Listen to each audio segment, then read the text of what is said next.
Hello बच्चों, क्या हाल चाल। नमस्कार नमस्कार नमस्कार, स्वागतम। तो भाई सबसे पहले तो आप सबका बहुत बहुत स्वागत है आपके इस लास्ट सेशन में जो हम लोग यहाँ कर रहे हैं नीट 2025 को लेकर, जिसमें हम लोग अगर रे ऑप्टिक्स का माइंड मैप करने वाले हैं। ठीक है, थोड़ा सा बड़ा हो सकता है क्योंकि कंटेंट सब बहुत सारा होता है।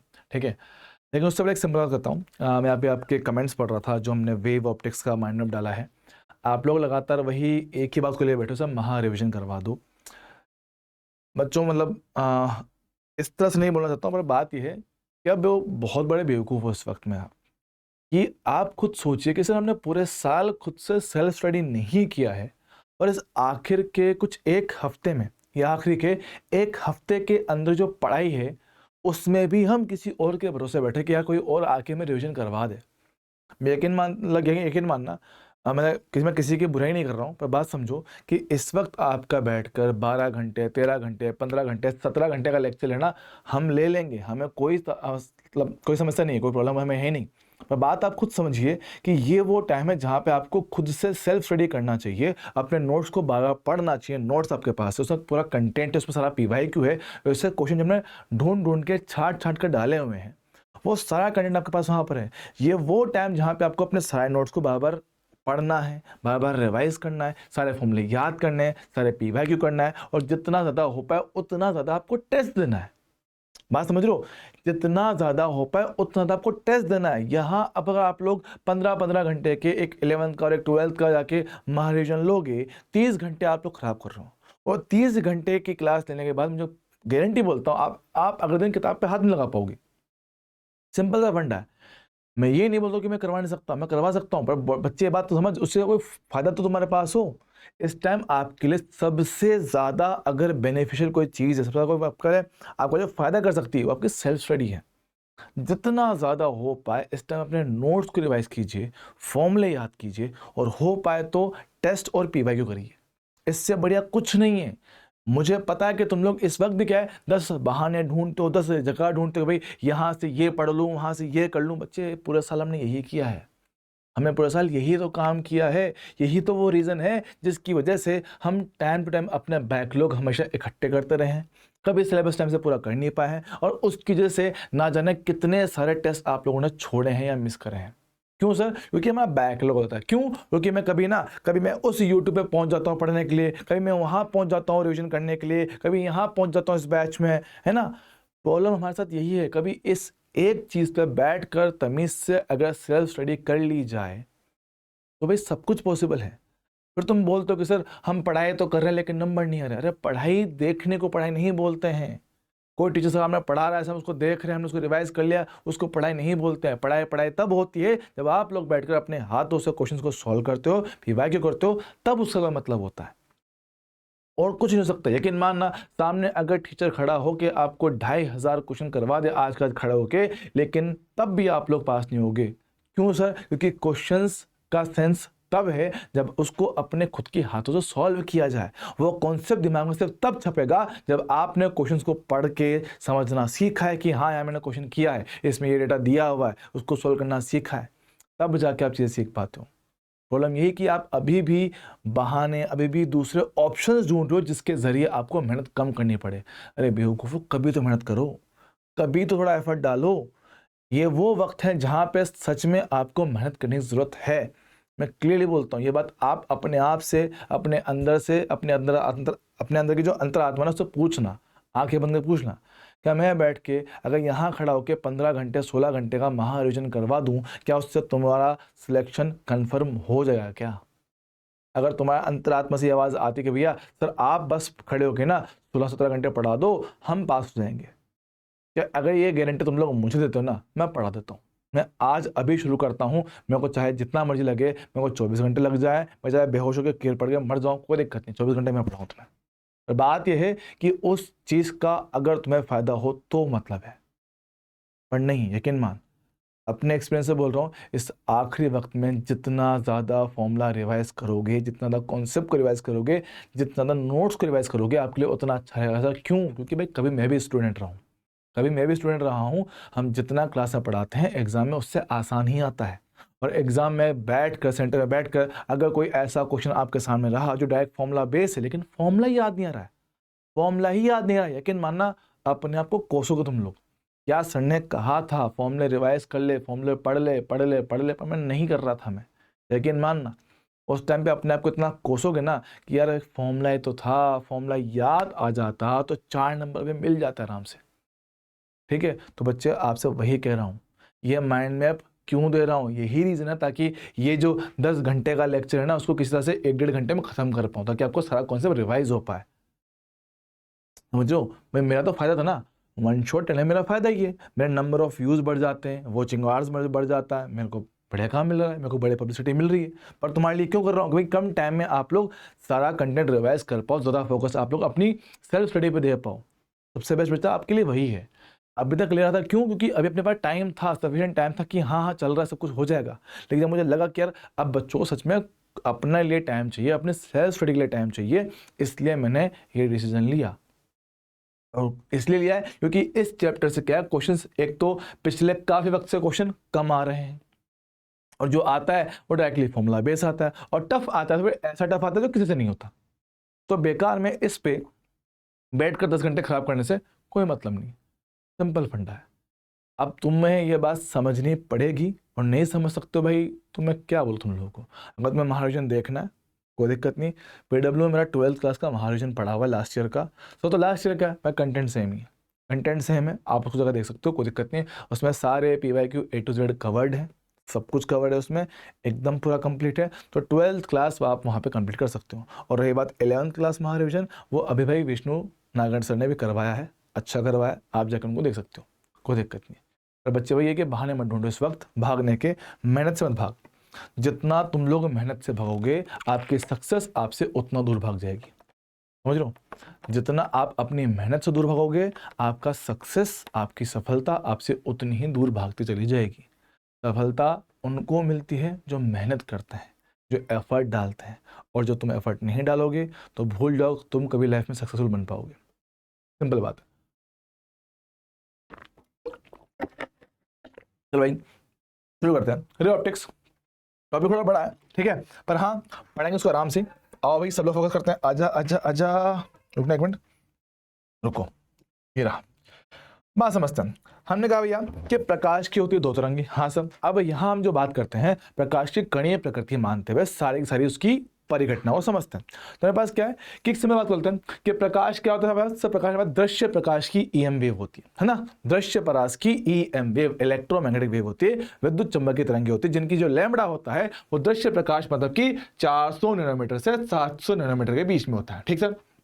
और प्रकाश क्या है, इसी की वजह से आपको वस्तुएं देख पाते हो। मतलब प्रकाश दिखता नहीं है आपको, आंखों से प्रकाश दिखता है, लेकिन हाँ इसकी उपस्थिति में आप चीजों को देख पाते हो, उनका एहसास कर पाते हो। हाँ सर चलेगा। अच्छा बात करते हैं तो इसमें क्या होता है, प्रकाश का जो वेग होता है निर्वात में या बोले हवा में कितना होता है, 3 × 10⁸ मीटर पर सेकंड होता है। अच्छा हम मान लो कि कोई सतह है, सतह ऐसा कि जो 2 अलग अलग माध्यम को पृथक कर रहा है। मेरे पास क्या माध्यम नंबर 1 माध्यम नंबर 2 है। अच्छा 2 माध्यम को पृथक करने वाली एक सतह है। अब क्या बोलता हूं कि सर इस पे आपने किसी प्रकाश की किरण को डाला। अच्छा सर कोई प्रकाश किरण आएगा, इस पर टकराएगा। अब जब प्रकाश मेरे पास आएगा भैया उसका अपना खुद का कुछ वेग है, कुछ तरंगदैर्घ्य है, कुछ उसकी आवर्ती है। अब प्रकाश जब सरफेस पर टकराता है तो प्रकाश का कुछ हिस्सा टकरा के समान माध्यम में लौट जाता है। तो वह प्रकाश का हिस्सा जो लौट कर वापस चला गया क्या बोलते हैं, परावर्तित किरण उसको कहलाते हैं। और इस परिघटना को हम लोग बोलते हैं परावर्तन, ठीक सर। प्रकाश का कुछ हिस्सा ऐसा होगा जो दूसरे माध्यम में चला जाता है लेकिन अपने वास्तविक पथ से विचलित हो जाता है। तो प्रकाश का एक माध्यम से दूसरे माध्यम में जाना, अपने पथ से विचलन होना क्या कहलाता है भैया, वो कहलाता है अपवर्तन। और जो किरण बाहर आई वो क्या है, अपवर्तित किरण। अच्छा अब एक बात समझेंगे, जब तक मेरे पास स्रोत चेंज नहीं होता, समझते हो, सोर्स जहां से आपका प्रकाश आ रहा है, जब तक मेरे पास सोर्स चेंज नहीं होता है उसकी आवर्ती फ्रीक्वेंसी चेंज नहीं होता है। तो मेरे पास क्या प्रकाश आया, सोर्स एक से ही आया तो उसकी फ्रीक्वेंसी चाहे यहां बात करो, चाहे परावर्तित की बात करो, चाहे अपवर्तित की बात करो, फ्रीक्वेंसी क्या होता है पास हमेशा सेम रहता है। ये सिर्फ और सिर्फ क्या है, स्रोत पर निर्भर करता है। ओके रही बात वेग की, प्रकाश का जो वेग होता है वो निर्भर करता है माध्यम पे। अलग अलग अलग माध्यम में अलग अलग उसका वेग होगा, लेकिन जब तक माध्यम समान है वेग में बदलाव नहीं आता है। तो देखो आपकी आपतित किरण परावर्तित किरण क्या है, एक ही माध्यम m1 के अंदर है तो दोनों में उसका वेग सेम होगा। अगर वेग सेम होगा तो तरंग धीरे मेरे पास क्या होगा, सेम मिलेगा। लेकिन अगर माध्यम बदल जाए, माध्यम चेंज हो जाने से उसका वेग और लैम्बडा दोनों मेरे पास क्या चेंज हो जाते हैं। चल जाएगा, हाँ सर। बात करते हैं, लिखा हुआ है कि फ्रीक्वेंसी केवल स्रोत पर निर्भर करता है, v और लैम्बडा अलग अलग माध्यम में अलग अलग मेरे पास होता है। चलिएगा, हाँ सर। बात समझते हैं और देखो क्या बोलते हैं, आपतित किरण का प्रतिशत बिंदु कभी जहां पे आने वाली किरणें मिलती है आप उसको क्या बोलते हो, वस्तु कहते हो। जहां पर आने वाली किरणें मिलती है आप उसको वस्तु कहोगे, और आपकी परावर्तित या अपवर्तित किरणों को जहां पे मिलना होता है वो बिंदु पर क्या बनता है, इमेज बनता है, प्रतिबिंब बनता है। समझ क्या बोलते हैं, इसको हम लोग कहेंगे भैया प्रतिबिंब। इसको प्रतिबिंब हमारे पास कहा जाता है। चलिए दोस्तों, हाँ जी सर, बहुत बढ़िया, very good very good very good. अच्छा, यहाँ बात करते हैं अब भैया मेरे पास क्या ना, हम बात कर रहे हैं परावर्तन। तो परावर्तन क्या होता है, परावर्तन होता है प्रकाश का किसी सतह पर टकराकर उसी माध्यम में लौट जाना जहां से वो आया है। तो प्रकाश का समान माध्यम में टकरा के वापस चले जाना ही क्या कहलाता है, परावर्तन मेरे पास कहलाता है। देखिए प्रकाश किरण आई, टकरा के समान माध्यम में लौट गया, तो बस क्या, प्रकाश का माध्यम की सतह से टकरा के उसी में वापस लौट जाना, बाउंस बैक होना, समझते हो। तो बस क्या, टकरा कर वापतन आपतन माध्यम में लौट जाना, भाई लौट नहीं है, लौट है ना। जाओ,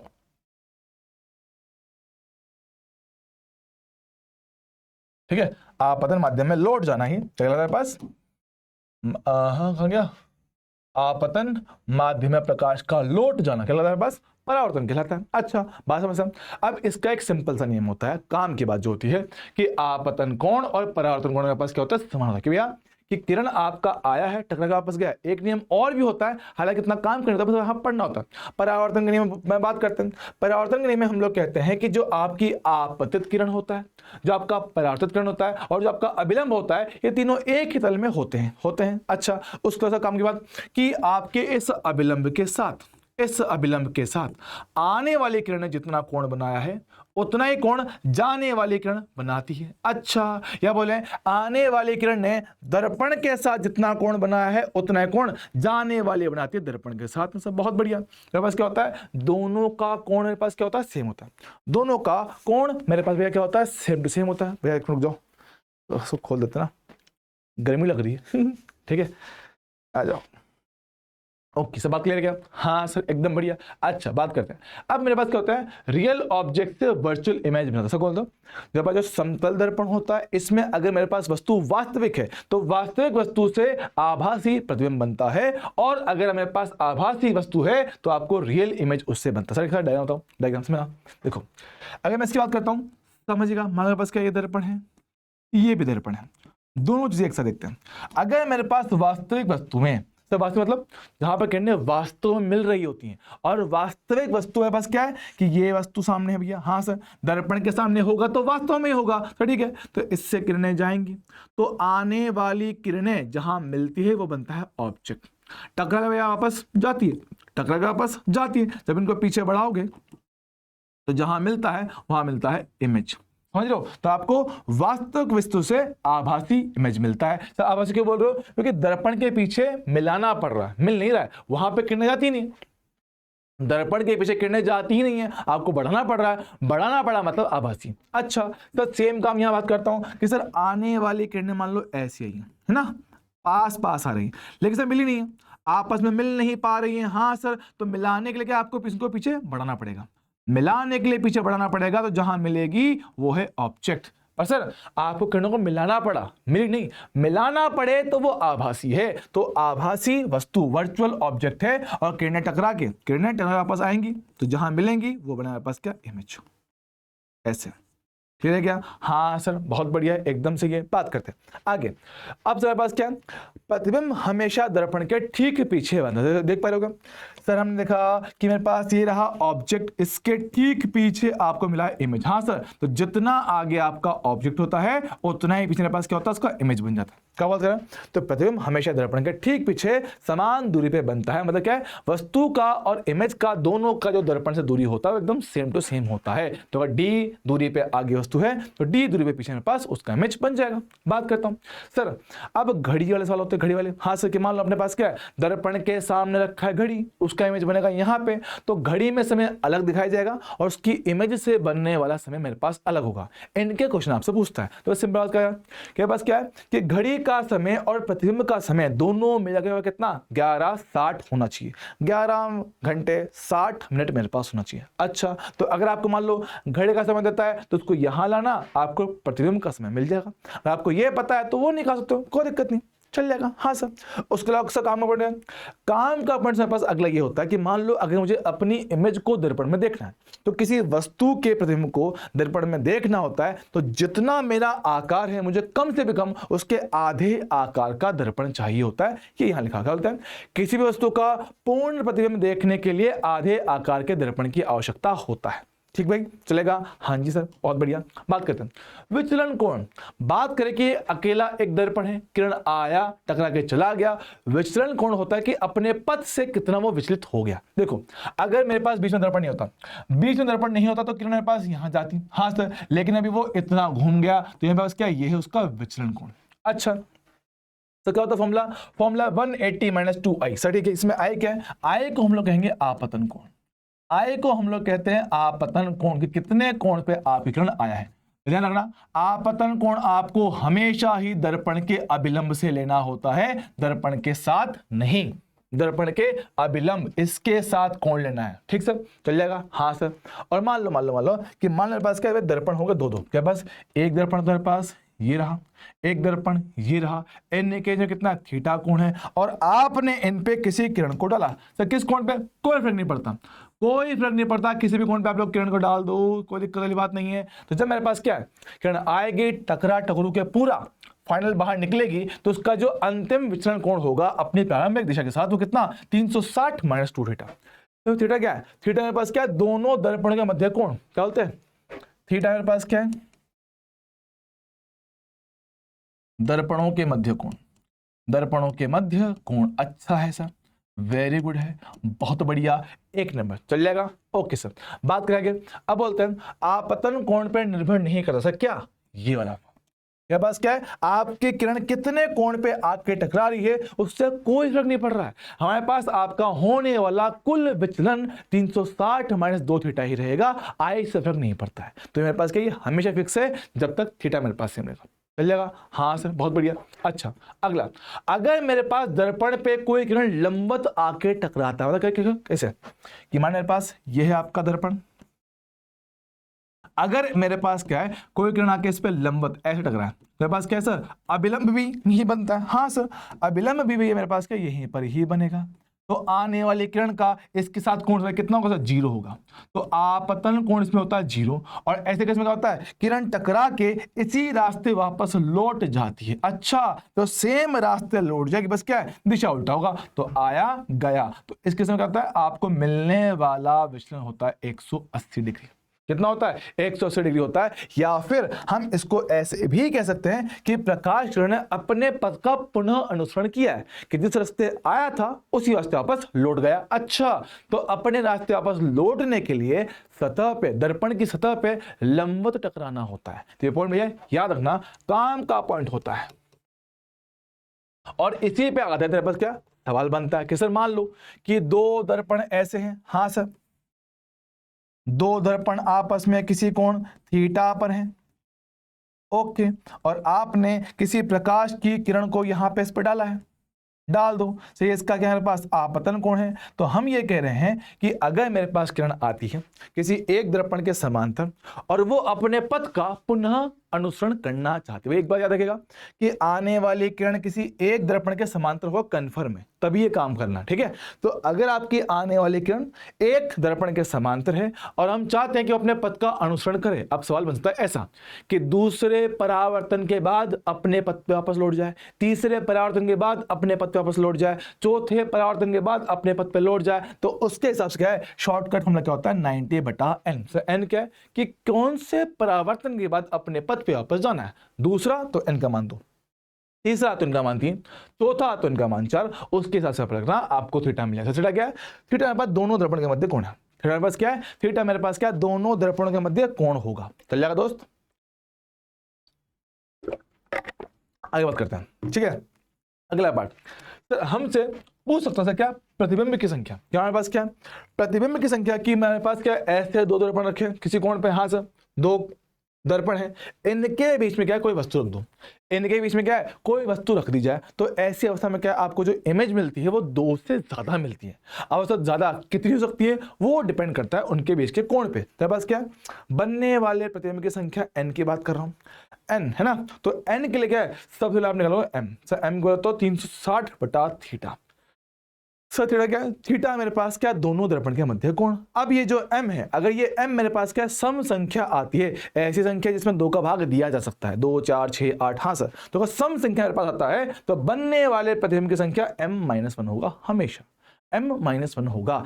लेकिन अगर m मेरे पास क्या होता है, विषम संख्या आती है, तो दो केस बनते हैं, दो केस। केस नंबर 1 कि आपकी दी गई वस्तु इनके बिल्कुल समविभाजक कोण की लाइन पर रखा हो, मतलब कि हमारे पास क्या है कि मानो मेरे पास ये दो दर्पण है, ठीक है, और इनके बीच में जो भी कोण है उस कोण को बिल्कुल बराबर दो टुकड़ों में बांटने मेरे पास लाइन ये है, ठीक है। तो अगर वस्तु आपकी यहां रखी है, कहां पे, आपके बीच के कोण का समविभाजक रेखा, तो अगर इस लाइन पे वस्तु रखा है तो बोलते हैं अगर वस्तु समविभाजन रेखा पे रखा हुआ है तो बनने वाली इमेज की संख्या कितना होगा, m-1 होगा। और अगर इस पे नहीं है तो हमारे पास कितना, n बराबर m क्या होगा, सर m क्या है, ये 360 minus theta. Direct formula based question बनते हैं, हमने क्लास में से क्वेश्चन किए हुए हैं, कोई दिक्कत वाली बात नहीं है, ठीक है भाई, चल जाएगा। हाँ जी हाँ जी हाँ जी, वेरी गुड। चलो भाई आगे बढ़ते हैं। अब मेरे पास क्या है, ये आपसे से पूछता नहीं फिर भी देख लो कि मेरे पास क्या है, सर एक मेरे पास दो दर्पण हैं, इनके मध्य कोण मेरे को दे रखा है, हाँ सर हम जानते हैं कि इस केस में आप लोग बनने वाली इमेज की संख्या निकाल सकते हो, हाँ सर बिल्कुल निकाल सकता हूँ। लेकिन सर मेरे पास क्या है, पूछ ले कि मेरे पास क्या है, इसके दर्पण नंबर 1 में पहली इमेज कहाँ बनेगी, कितने कोण में बनेगी, या दर्पण नंबर 2 में आपको इमेज कितना दूर मिलेगा, कितनी दूरी पे कितने कोण में मिलेगा, हाँ सर। तो आपसे ये पूछता है कि पास बनने वाली इमेज कहाँ कहाँ बनेगी। हम जानते हैं, हमने सिंपल बात कहा था कि सर वस्तु जितना आगे होता है इमेज उतना मेरे पास पीछे बनता है, तो जो दूरी वस्तु का वही दूरी इमेज का, जो कोण वस्तु का वही कोण इमेज का। अच्छा, तो हम ये कह रहे हैं कि मानो मेरे पास का दर्पण m1 है और m2 है, n के मध्य कोण कितना, 30 प्लस पता से कितना 75 डिग्री इनके मध्य कोण है। तो समझना, पहला m1 के लिए वस्तु कहां पर है, 30 डिग्री पर है, तो 30 डिग्री पीछे इसका इमेज बनेगा, बहुत बढ़िया। m2 के लिए यहां से कितना 45 डिग्री मेरे पास क्या वस्तु है, तो ये भी कितना 45 डिग्री पीछे इमेज बना देगा, मतलब ये जो वस्तु है इसका जो इमेज होगा कितना 45 बनेगा। तो ये जो वस्तु है इसका इमेज यहाँ पे कितना पीछे ना थीटा 30 डिग्री पे, हाँ सर बहुत बढ़िया। अब अगली इमेज कहां पर आएगी समझिएगा, तो जो मेरे पास वो जो इमेज बना है वो इसके लिए वस्तु का काम करेगा, अगला इमेज बनाएगा। सर कैसे समझना, 75 जोड़ दो, 75 प्लस 45 कितना बचेगा, बच्चे एक मिनट प्लीज, एक मिनट को प्लीज प्लीज प्लीज होल्ड करना, एक मिनट, ठीक है एक मिनट ना। हाँ तो देखो ठीक है, मेरे पास क्या है, अब क्या है इसमें ऐड करना आपको कितना 75, तो बचेगा 120 आएगा, तो 120 ये हो गया। सेम तरह से इसमें भी कितना 75 ऐड कर दो, कितना बचेगा 105 आएगा, बहुत बढ़िया। तो फिर से इसमें कितना 75 जोड़ो, कितना बचेगा 180 पे आ गया, हाँ सर। तो इसमें और कितना 175, ठीक सर 175 बोल गया 75 ऐड करना है, 75 इसमें ऐड करोगे कितना पास आएगा 195 आएगा। अब देखो क्या समझिएगा, अब सही करो ना, ठीक है। तो मेरे पास क्या है, ध्यान रखना कि अब आप ऐसा लगातार जोड़ सकते हो, लेकिन सर इमेज वही बनेगी जिनका कोण 180 डिग्री से कम होगा। तो 180 से कम है, यस सर दोनों चलेंगे, ओके एक और एक दो हो गया। सर ये भी कितना मेरे पास 180 से कम है, ये भी चल जाएगा, ओके सर। तो ये 180 पर है, ये चल सकता है फिर भी, लेकिन भैया ये तो नहीं चलेगा, भैया इसका जो कोण है वो 180 से बड़ा हो चुका है, तरीके से वो भी नहीं बनता है, तो इसको भी आप एक तरह से और कर सकते हो। तो क्या मेरे पास जो क्लियर इमेज मेरे पास है वो कितना 1 2 3 4 ही मेरे पास आएंगे। चेक करें भैया, देखो सर m कितना मेरे पास होता है भैया 360 बटा थीटा मतलब 75, भाग दो कितना बचेगा, कितना का ये सर तो कैलकुलेटर से कैलकुलेटर से कर दो, कैलकुलेटर से 360 बटे 75 कितना बता 4.8। अब देखो 4.8 सर पूर्ण संख्या नहीं है, लेकिन ध्यान दो पूर्ण संख्या है, लेकिन ध्यान देना कि सर 4 तो पूरी दिख रही भाई 4, हाँ सर, और जो 5 मेरे पास क्या वो आ रही है, वो आ रही है ऑलमोस्ट। हाँ सर, मेरे पास क्या है, आपको 4 इमेज पूरी दिखेगी। मेरे पास क्या है, 1 2 3 4, ये इमेज क्लियर है। और जो 5वीं है वो पूरी बन जाती है, कौन थोड़ा सा ऊपर नीचे होता तो, बाकी ये पूछता कोई नहीं है। सेम तो मेरे पास क्या काम यहाँ पर होता है। हाँ सर, कि हमारे मेरे पास कोई वस्तु है, हमें पूछा गया कि मेरे पास क्या दोनों दर्पण में बनने वाली इमेज की दूरियां बताओ। सर कितनी इमेज बनेंगी यहाँ पे, यहाँ बनेगी अनंत। यहाँ मेरे पास क्या अनंत इमेज बनता है। तो ठीक है, बात करता हूँ। ये रहा M1, ये रहा M2। इनके मध्य कोण कितना 30 मेरे पास आएगा। तो इसकी इमेज 20 आगे वस्तु है तो 20 पीछे इमेज बन जाएगा, 10 आगे वस्तु तो 10 पीछे इमेज बन जाएगा। अब लगातार इनमें क्या है 30 ऐड कर दो, 10 + 30 40 होगा, 30 20 + 30 50 होगा, +30 80 होगा, +30 70 होगा, +30 100 होगा, +30 कितना मेरे पास होगा 110 होगा। और ये लगातार चलता चला जाएगा, ये कभी खत्म नहीं होता, क्योंकि हमारे पास क्या है, यहाँ पे आपको अनंत इमेज बनने वाला है। हालांकि पूछते नहीं है, पर हाँ बुक्स में होता तो अपने दिखा दिया फटाफट से। ठीक है, आगे बढ़ते हैं अगला पार्ट। अब परावर्तित किरण का घूर्णन बात करते हैं।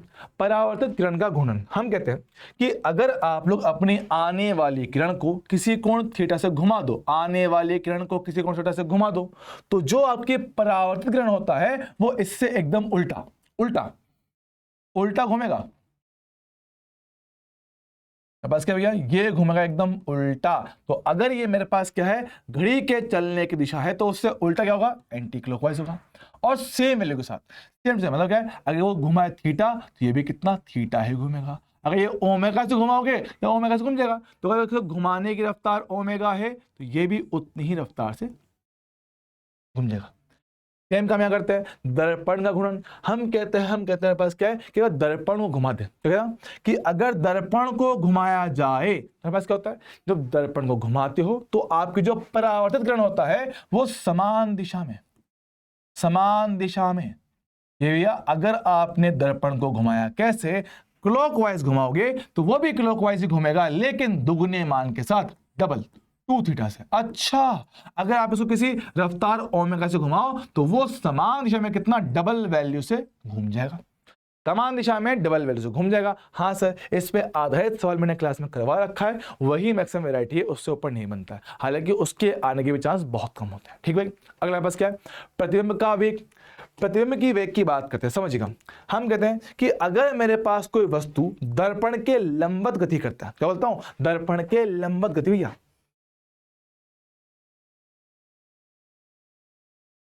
दर्पण के लंबवत अगर गति की जाए तो जो वेग आपकी वस्तु का है वही वेग इमेज का होगा, लेकिन उल्टा। आप पतित किरण घुमाया तो ये घुमा लेकिन उल्टा। तो जैसे पास क्या है, वस्तु चल रहा है, तो जहां वस्तु जाएगा ये उससे एकदम ही उल्टा जाएगा, लेकिन सेम वैल्यू के साथ। तो उल्टा लेकिन सेम वैल्यू, उल्टा सेम वैल्यू। अच्छा, लेकिन अगर दर्पण के समांतर गति करे तो तब कोई दिक्कत नहीं। दर्पण के समांतर अगर आपकी वस्तु चलता है तो जो वेग वस्तु का वही वेग इमेज का। तो वस्तु गया ऊपर, ये भी ऊपर, सेम स्पीड के साथ यू चलेगा। हाँ सर, ये ऑब्जेक्ट का इमेज ठीक पीछे बन रहा होगा। हाँ सर, सेम कहानी यहां बात करता हूं, दर्पण की गति।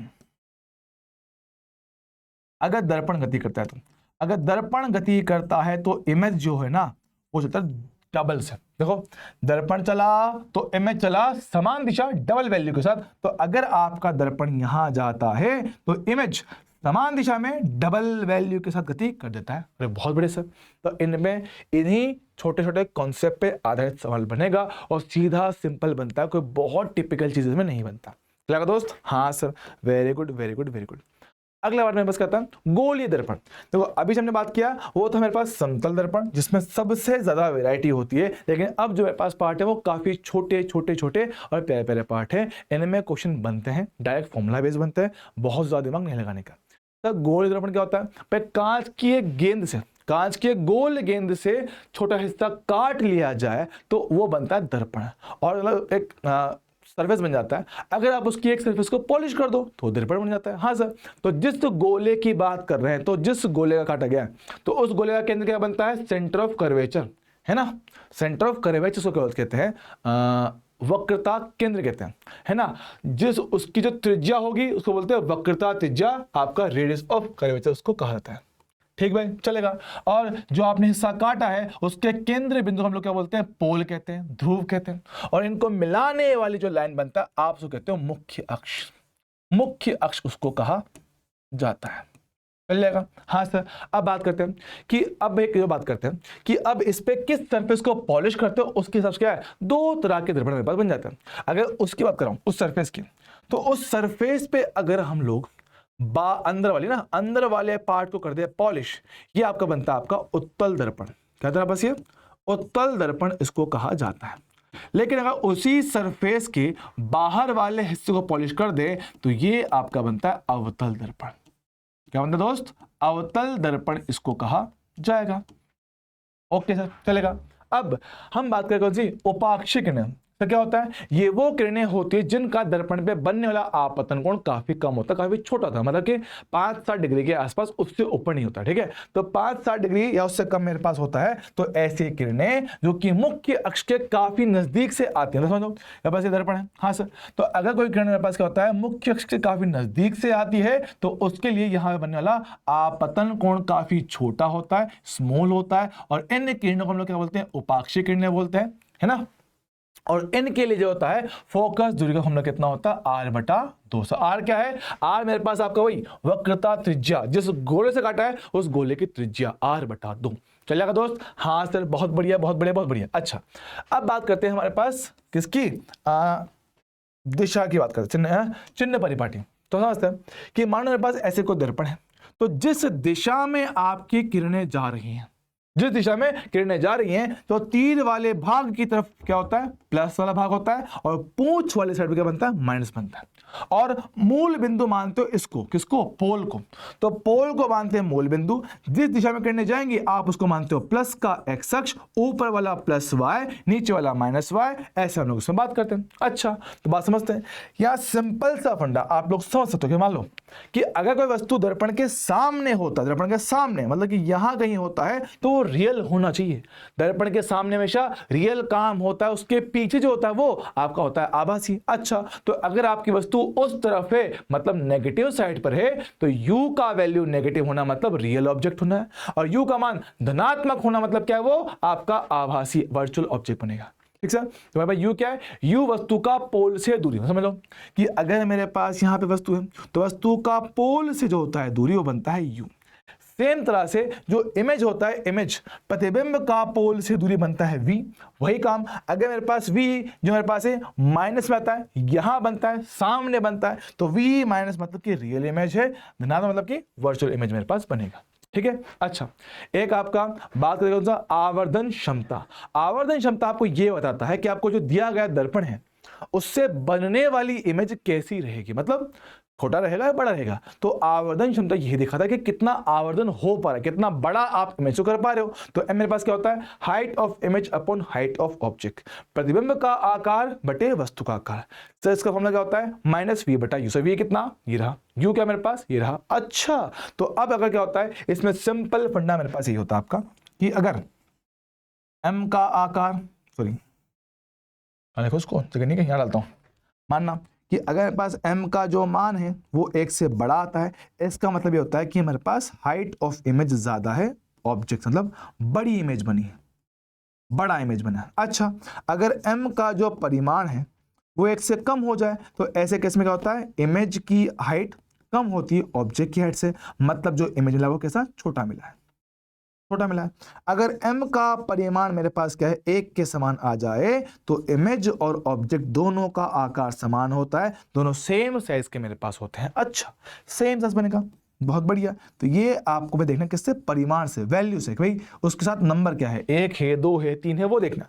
अब अगर m की जो वैल्यू है वो आती है नेगेटिव, नेगेटिव वैल्यू दिखाता है आपको उल्टा इमेज, उल्टा इमेज। और अगर m का वैल्यू धनात्मक आता है, ये दिखाता है आपको सीधा इमेज, कि बनने वाली जो इमेज कैसी, वो सीधी है, स्ट्रेट है। चल जाएगा। हाँ सर बहुत बढ़िया। तो ये छोटी छोटी बात याद रखनी है। और एक स्पेशल तरह का सवाल होता है कि मान लो मेरे पास के अनंत से किरणें आ रही हैं। अनंत से आने वाली किरणें आप लोग जानते हो कहाँ मिलती है? फोकस से मिलती है। हाँ सर, तो अनंत से आने वाली किरणें फोकस से मिलेंगी। तो मान लो कि कोई बहुत दूर कोई प्लेनेट है, कोई ग्रह है या सूरज है, तो सूरज का जब इमेज बनेगा दर्पण के द्वारा, उसकी डायमीटर मेरे पास कितना आएगा? सिंपल फॉर्मूला है कि अनंत से किरणें आई, टकरा के इमेज बनेगा, तो वो जो डायमीटर कितना होता है? F इंटू आई होता है। सर आई बोले तो आपतन कोण। आई के पास क्या होता है? आपतन कोण होता है, और एफ क्या होता है आपका? फोकस दूरी होता है। तो सीधा सिंपल अपने को याद रखना है, इससे आप लोग डायमीटर निकाल पाओगे। बस याद रखना जो आपका आई है वो आपको किस में रखना है? रेडियन में। किस में रखना है? रेडियन में आपको रखना है। बाकी सब कुछ इसमें कोई बहुत बड़ी बात नहीं है, ये बस इंफॉर्मेशन पार्ट है। इसके सवाल बनते हैं यहाँ से, ये पार्ट यहां से आपका सबसे ज्यादा चांस है क्वेश्चंस बनने का। तो कृपया करके थोड़ा सा फोकस कीजिएगा। हम क्या बोलते हैं?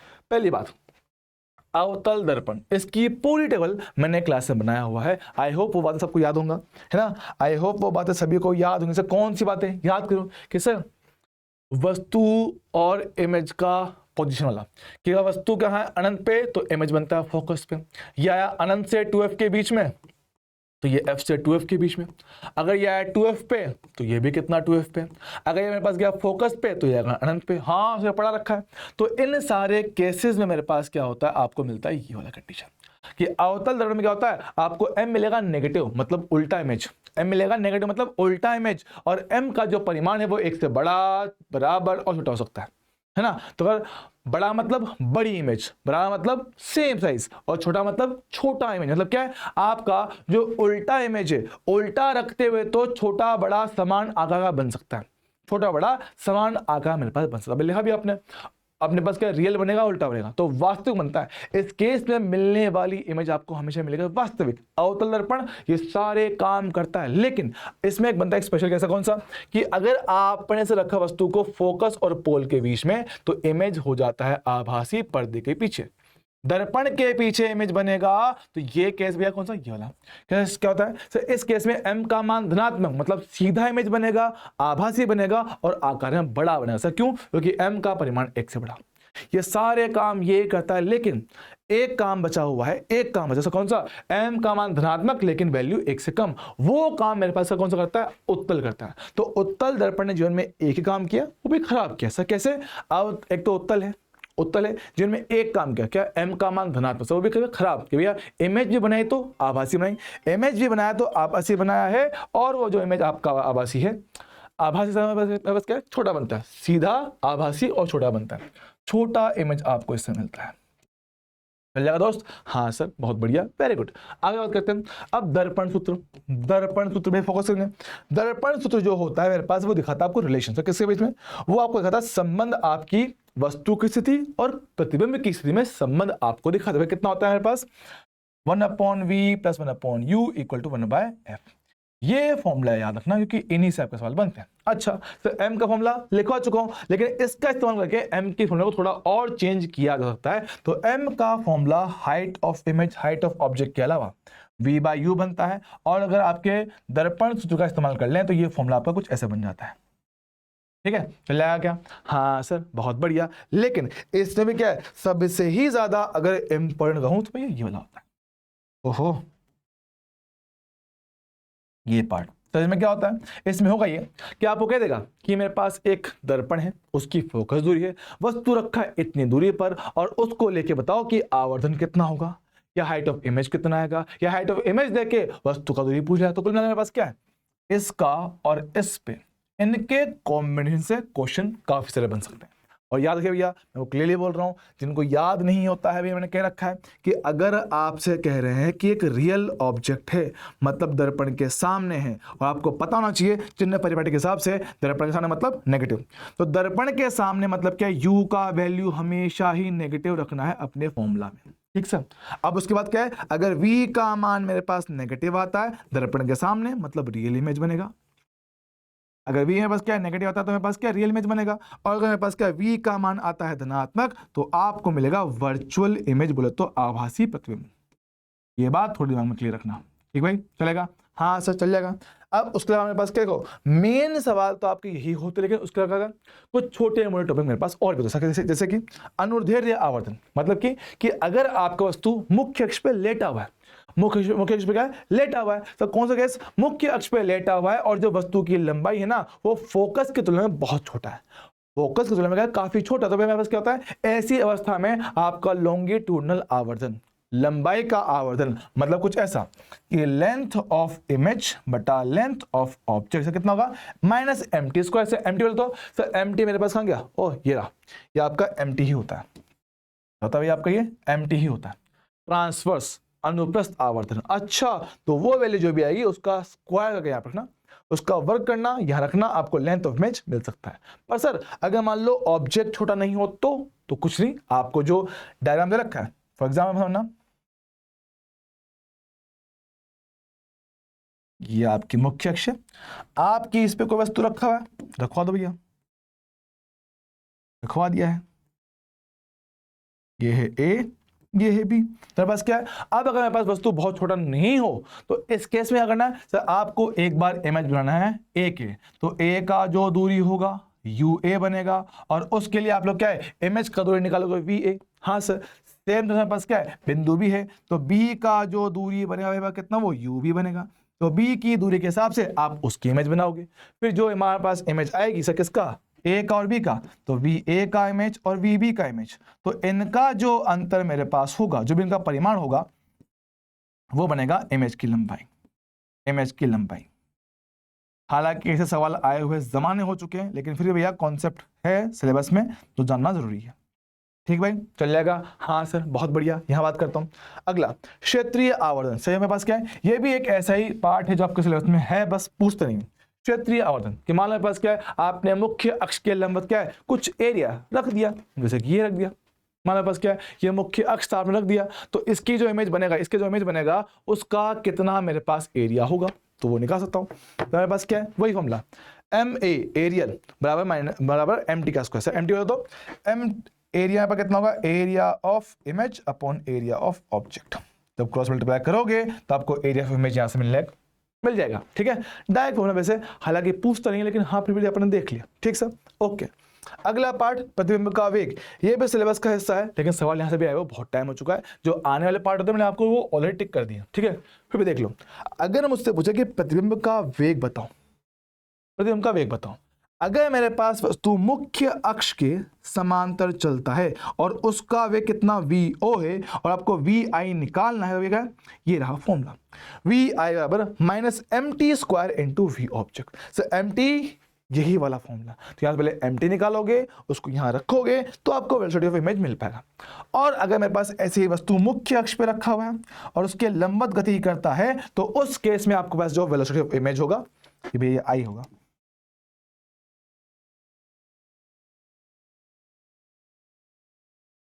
ये जो वेलोसिटी ऑफ इमेज होगा कितना, minus M T into V object. But direct formula base है, इसमें ज़्यादा दिमाग नहीं लगाने का है, बहुत हैवी चीज़ें नहीं बता रहा हूँ, जो काम के पॉइंट जहाँ से क्वेश्चन आने के सबसे ज़्यादा चांस है मैं आपको उन्हीं पे फोकस करवा रहा हूँ। चलेगा दोस्त? हाँ सर। सर न्यूटन फॉर्मूला पता है कि अगर आपको वस्तु और प्रतिबिंब का दूरी फोकस दूरी से दे रखा हो, बोल दो ये पास क्या है, x1 x2 मेरे पास क्या है भैया, x1 x2 मेरे पास क्या है, वस्तु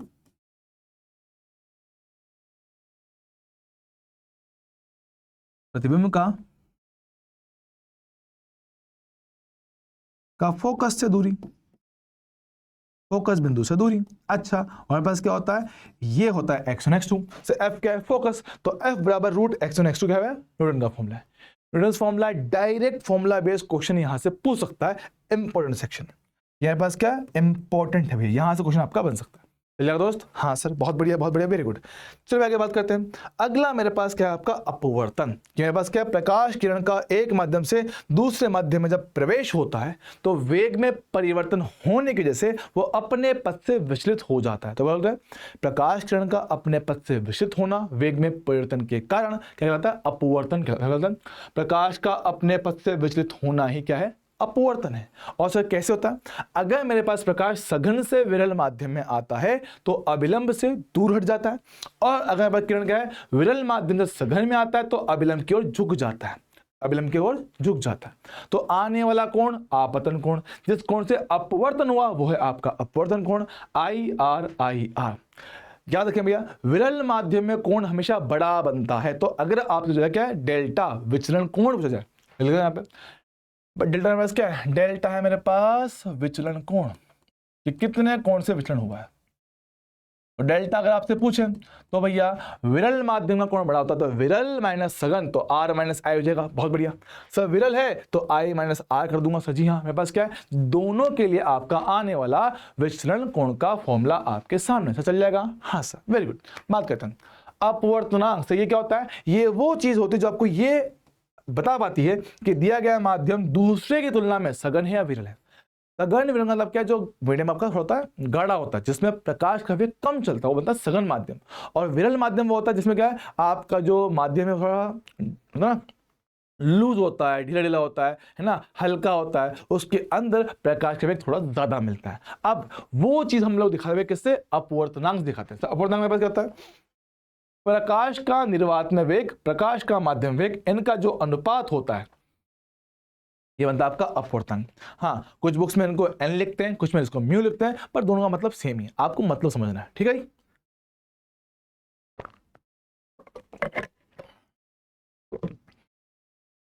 ठीक है। अब बस क्या, किसी माध्यम का अपवर्तनांक हवा में या निर्वात में प्रकाश का वेग, माध्यम में प्रकाश का वेग, निर्वात में प्रकाश का वेग मेरे हिसाब से सबको पता होता है 3 × 10⁸ मीटर प्रति सेकंड ये होता है। ठीक है, अगर मुझे तुलना करनी है एक माध्यम का दूसरे के सापेक्ष, अगर मैं कहूं भैया कि मुझे बताओ माध्यम 1 का माध्यम 2 के सापेक्ष अपवर्तनांक, एक के सापेक्ष दूसरे माध्यम का अपवर्तनांक अगर आपसे पूछे, क्या बोलते हैं, बस n12 या 2n1, दोनों का मतलब मेरे पास कैसे है, दोनों का ही मतलब कैसे में, आप उसको 1 2 कहो या 2 को आगे ले आओ, इसका मतलब है क्या है, एक का अपवर्तनांक 2 के सापेक्ष, एक का अपवर्तनांक 2 के सापेक्ष। लिखते कैसे है, n1/n2, n1 बटा मेरे पास कितना n2 आएगा, तो n समानुपाती है v के उल्टे के, है ना, n समानुपाती 1/v है, तो n1/n2 क्या बनेगा, v2/v1। हाँ सर, क्योंकि हम जानते हैं भैया n समानुपाती किसके है, 1/v के, और प्रकाश का जो वेग होता है v/f × लैम्बडा से समानुपाती होता है लैम्बडा के, तो जो अनुपात वेग का वही अनुपात किसका, लैम्बडा का। और इस पे आधारित मेरे पास क्या, काफी सारे इजी बढ़िया क्वेश्चन बन सकते हैं जो हमने क्लास में करवाया हुआ है। ठीक भाई, चल जाएगा। हाँ सर, कुछ बातें याद रख लो तो अच्छा है, हालांकि एग्जाम में देता है फिर भी याद होना चाहिए। ग्लास का अपवर्तनांक 3/2, पानी का अपवर्तनांक 4/3, और हवा का या निर्वात कितना, 1 मेरे पास होता है ऑलमोस्ट। ठीक है, चलेगा। अब मेरे पास क्या होता है, एक काफी इंपॉर्टेंट रूल होता है, हालांकि अपवर्तन के 2 नियम पढ़ते सर, एक तो भाई आपतित किरण, अभिलंब और अपवर्तित किरण, तीनों मेरे पास क्या होता है, एक ही तल में होता है। आपतित किरण, अभिलंब, अपवर्तित किरण, तीनों मेरे पास क्या होता है, एक ही तल में मेरे पास होता है। जी हाँ, और उसके अलावा एक होता है स्नेल्स का नियम, क्या बोलता है कि जिस माध्यम से आया, मानो फॉर एग्जाम्पल मेरे पास क्या है, ये आपका एक सतह है, ये एक सतह है, इसका माध्यम का अपवर्तनांक n1 से इसका कितना n2 है, आने वाली किरण का बनने वाला कोण ये हो गया I, किरण गया दूसरे माध्यम में, यहाँ कहीं मेरे पास क्या हो गया, ऐसा कोण कितना हो गया r, तो n1 sin I n2 sin r, ये इनका संबंध होता है स्नेल नियम के हिसाब से, कि आने वाले माध्यम में n × साई, जाने वाले माध्यम का n × साइन, ये आपस में क्या होता है, बराबर होता है। भैया सबसे इंपॉर्टेंट पार्ट है अपवर्तन को लेके, कि इस पे बेस बहुत सारे सवाल आपके बनते हैं। अच्छा सर, मान लो ऐसे सिर्फ 2 नहीं बहुत सारे माध्यम होते, तो मतलब कि 1 2 3 4, हाँ सर अलग अलग माध्यम है, तो कोई से माध्यम, कितने ही माध्यम बस क्या है, आपस में समांतर होना चाहिए। तो हमारे पास क्या है, अगर बहुत सारे से समांतर माध्यम रखा हुआ है तो स्नेल्स नियम उन पे भी काम करता है। कोई भी 2 पॉइंट पकड़ लो, कोई भी 2 साइड पकड़ लो, उनके लिए n × sin I को बराबर कर दो, समझना। यहाँ देखो ये कितना हवा है, तो 1 × sin I बराबर, सर कैसे करना है, जो तुम्हारा मन करे, जो तुम्हारा मन करे उसके लिए कर देना। क्या कर रहा हूँ कि 1 × sin I बराबर n2 sin R2, n3 sin R3, n1 sin R1, यहाँ लिखा हुआ है। ठीक है, तो जब हमारे पास समांतर होते हैं तो किसी भी साइड की वैल्यू को किसी के बराबर कर सकते हो इस नियम के अनुसार। चल जाएगा दोस्तों। हाँ सर, वेरी गुड, बहुत बढ़िया, अच्छा है। आगे बढ़ाओ कहानी को भी, देखो आ गया गिरा। अब आभासी गहराई, आभासी मेरे पास गहराई क्या होती है सर? आभासी जो गहराई होती है वो अपवर्तन की वजह से प्रतीत होने वाली चीजें हैं। आभासी इसलिए बोलते हैं क्योंकि प्रतीत होता है, ऐसा असल में नहीं होता है। अब आभासी गहराई मतलब क्या? इसका डायरेक्ट होना जो शॉर्टकट जो मेन फॉर्मूला होता है कितना? डी। वास्तविक कितनी गहराई है? और एन आई बटा एन आर से। एन आई बोलता हूं, एन आई मतलब क्या? आपतित माध्यम का अपवर्तनांक।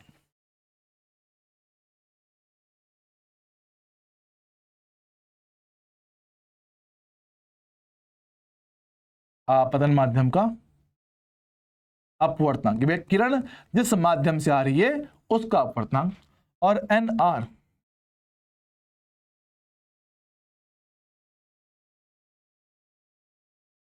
अपवर्तन माध्यम का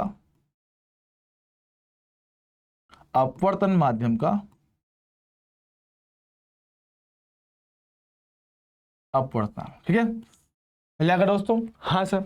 तो भाई इसका सिंपल एग्जांपल उसके पास ये रखा, ठीक है, इसका इस्तेमाल कर सकते हो इस फॉर्मूला में, लेकिन डायरेक्ट करना है। डायरेक्ट बात समझो, एक सिंपल बात है कि अगर मैं हवा में खड़ा होके पानी को देखूं, समझना, पानी समझते हो? पानी, हाँ सर। तो मेरे पास कैसा? हवा एक विरल माध्यम है, पानी मेरे पास क्या? सघन माध्यम है हवा की तुलना में। ठीक है, तो अगर मैं विरल माध्यम में खड़ा होकर सघन वाली चीज को देखता हूं तो गहराई कम दिखता है। तो क्या होता है? तो डी का मान कम करना है, तो डी आभासी, वास्तविक डी में एन का भाग 2, काम खत्म, कम हो गया। हाँ, लेकिन अगर सघन माध्यम में बैठ के विरल वाली चीजों को देखा जाए तो जो आपकी ऊंचाई है या जो गहराई है वो आपको ज्यादा दिखता है। तो भैया सघन माध्यम में मतलब मछली देखे बर्ड को, जो कि विरल माध्यम है, तो सघन माध्यम में बैठकर विरल वाली चीजों को देखोगे तो आपको ऊंचाई ज्यादा दिखता है। तो भैया एच इंटू एन कर देंगे, बढ़ाने के लिए इंटू कर देंगे एन। हाँ सर, बहुत बढ़िया, वेरी गुड, बहुत सही। बाद में बस क्या? पार्श्व विपथन से क्या होता है? इसको क्या समझता हूं, इसको क्या समझाऊं? देखता हूं।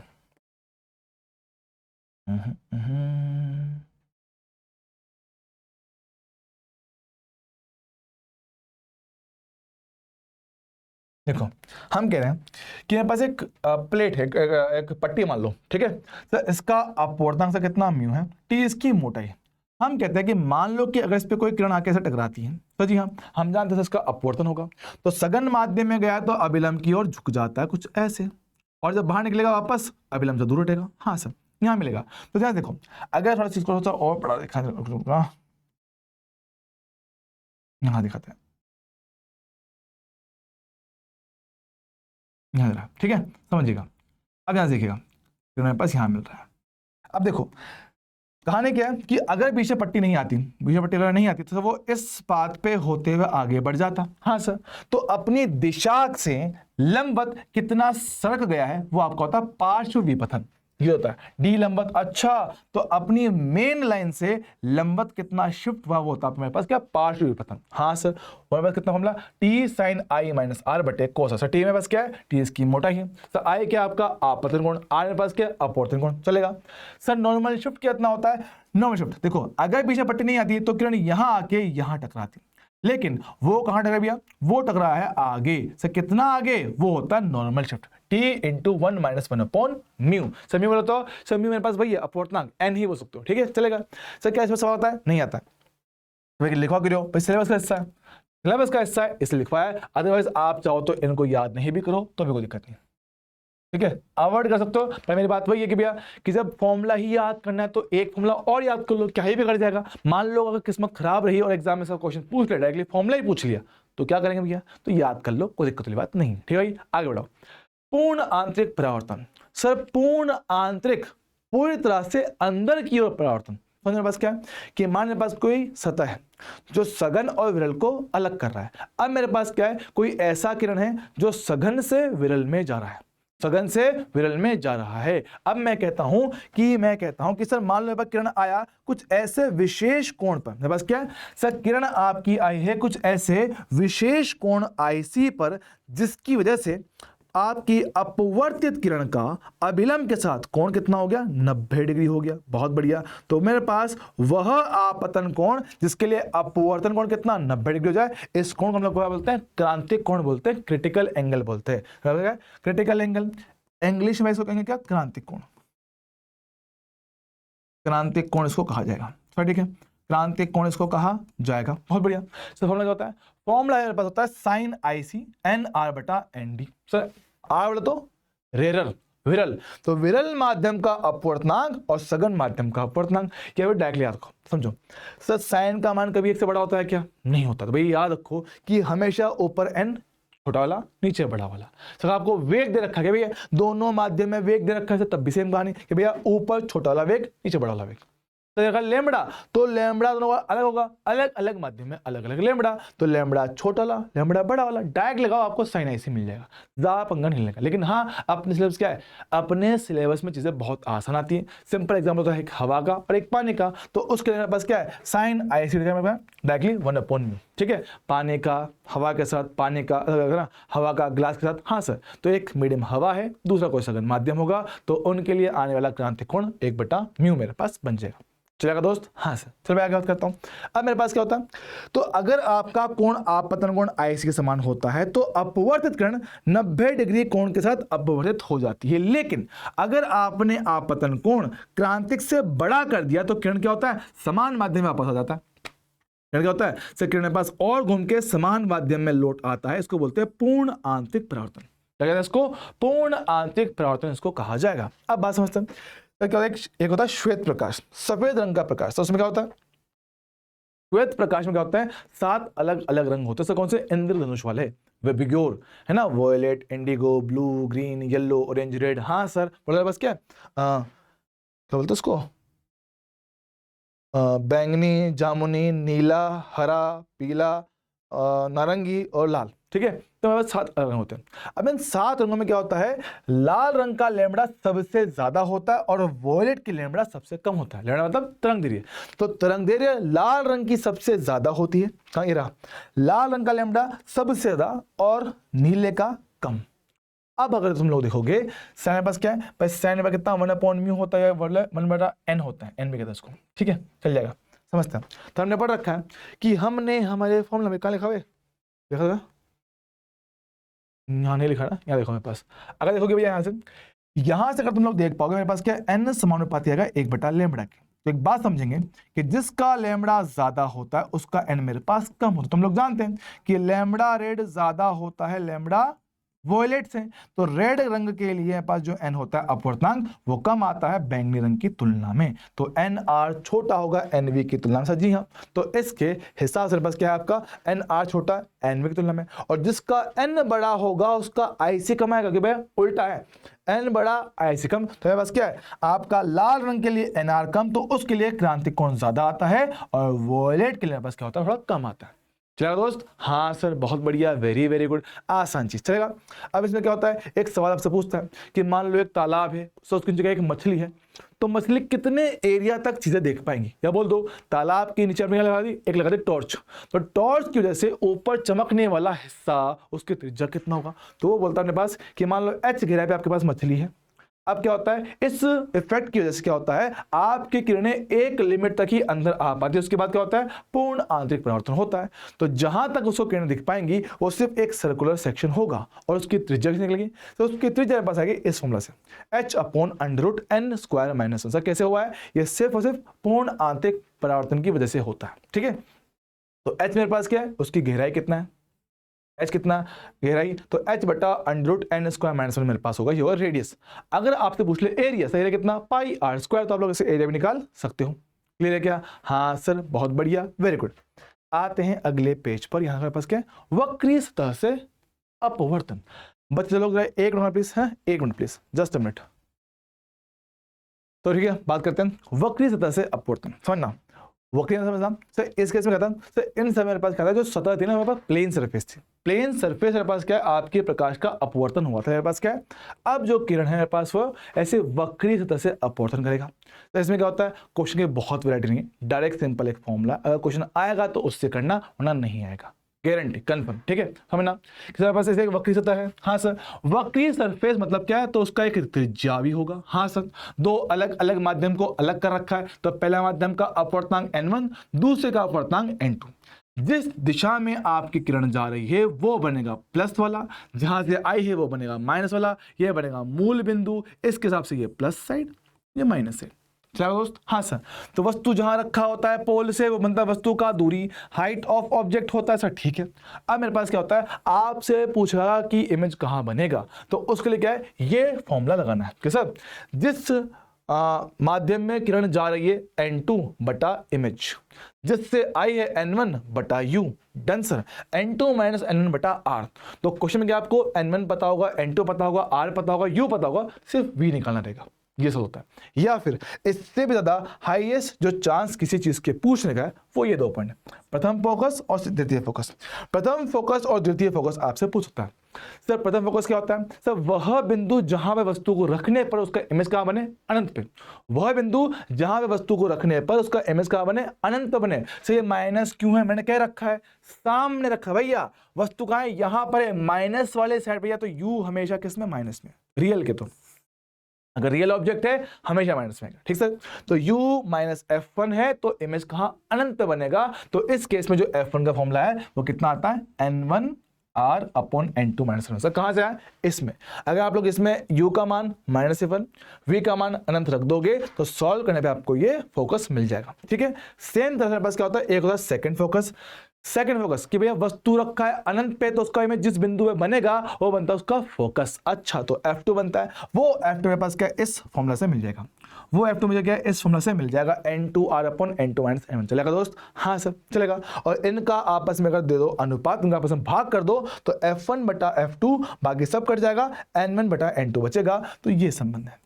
तो आपका जो सवाल अगर यहां से पूछ सकता है, सबसे ज्यादा चांस इस 2 से या इससे, बस उसके भी सवाल आने के चांस बहुत कम है, ना के बराबर।